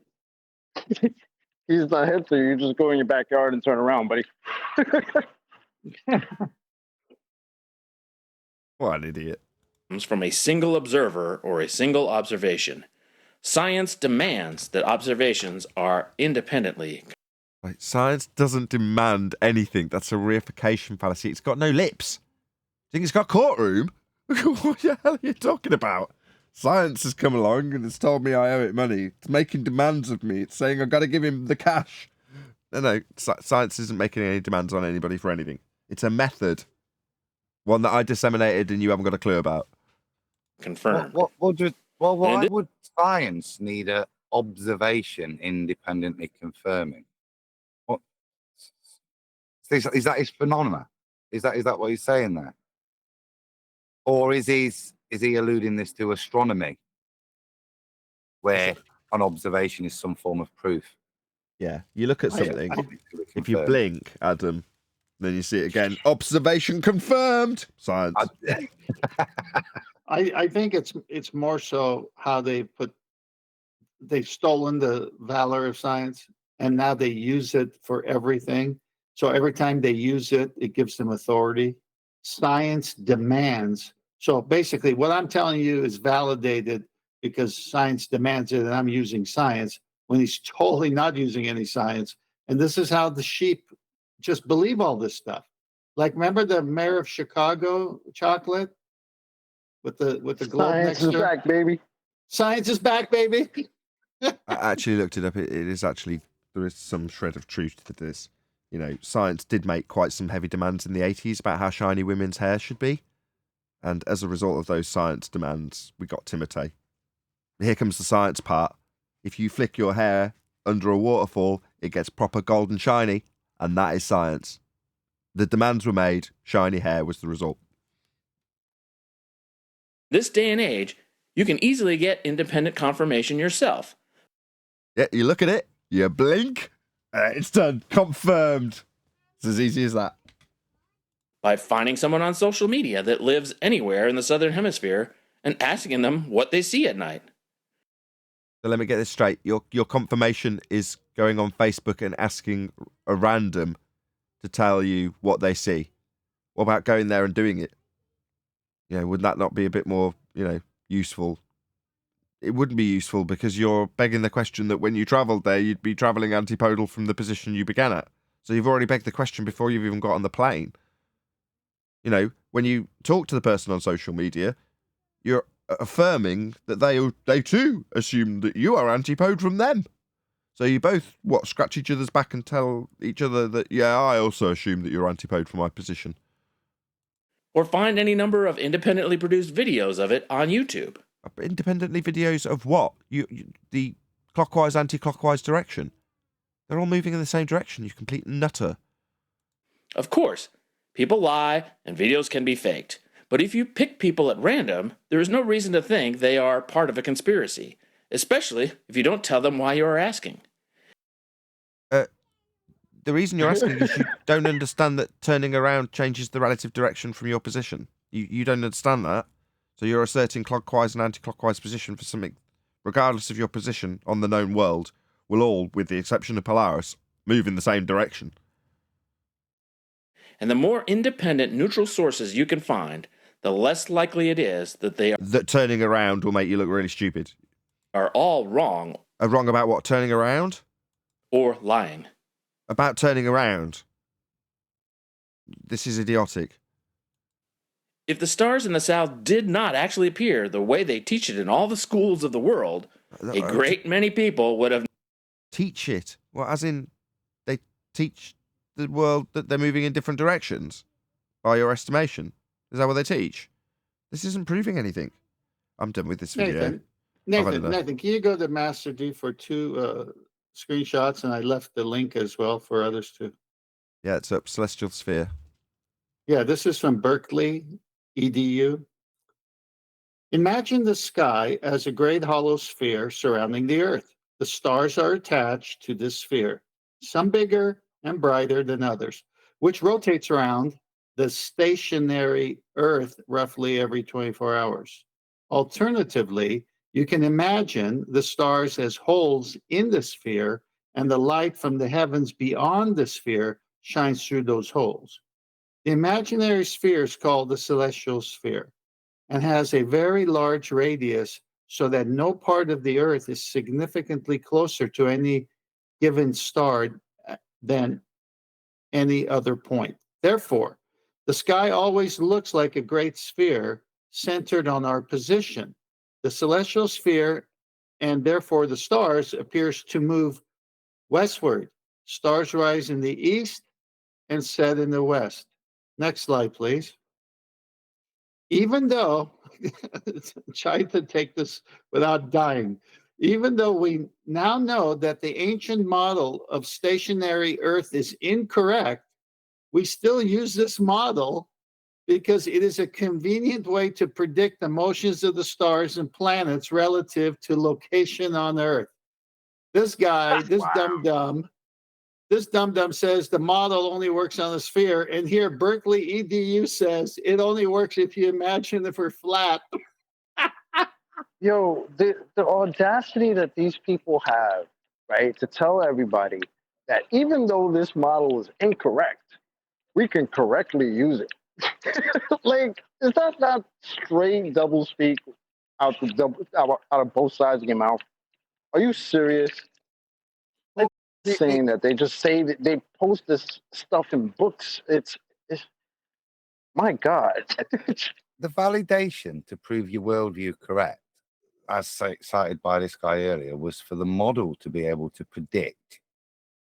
It's interesting then that ballers still use the celestial sphere model, a flat Earth model, to accurately predict.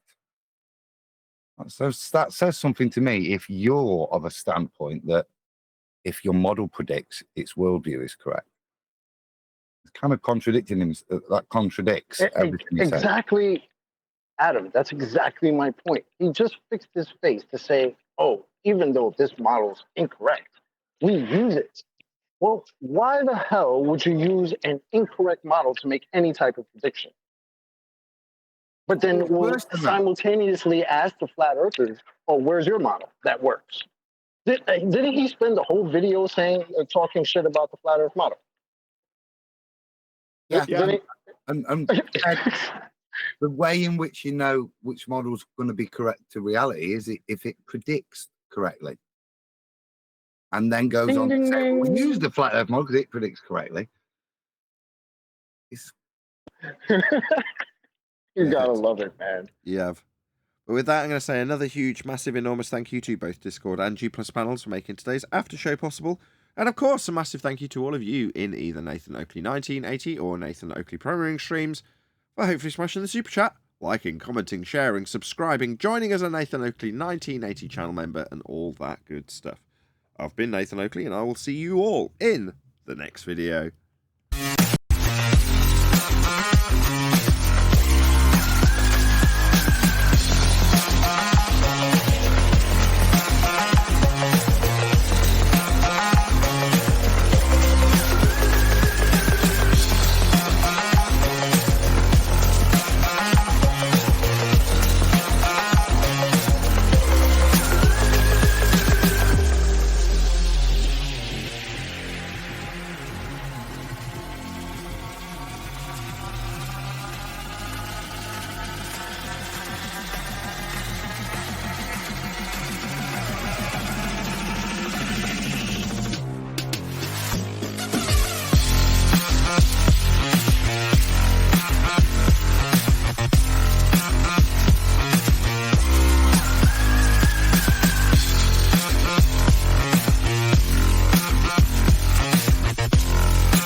What a lovely day!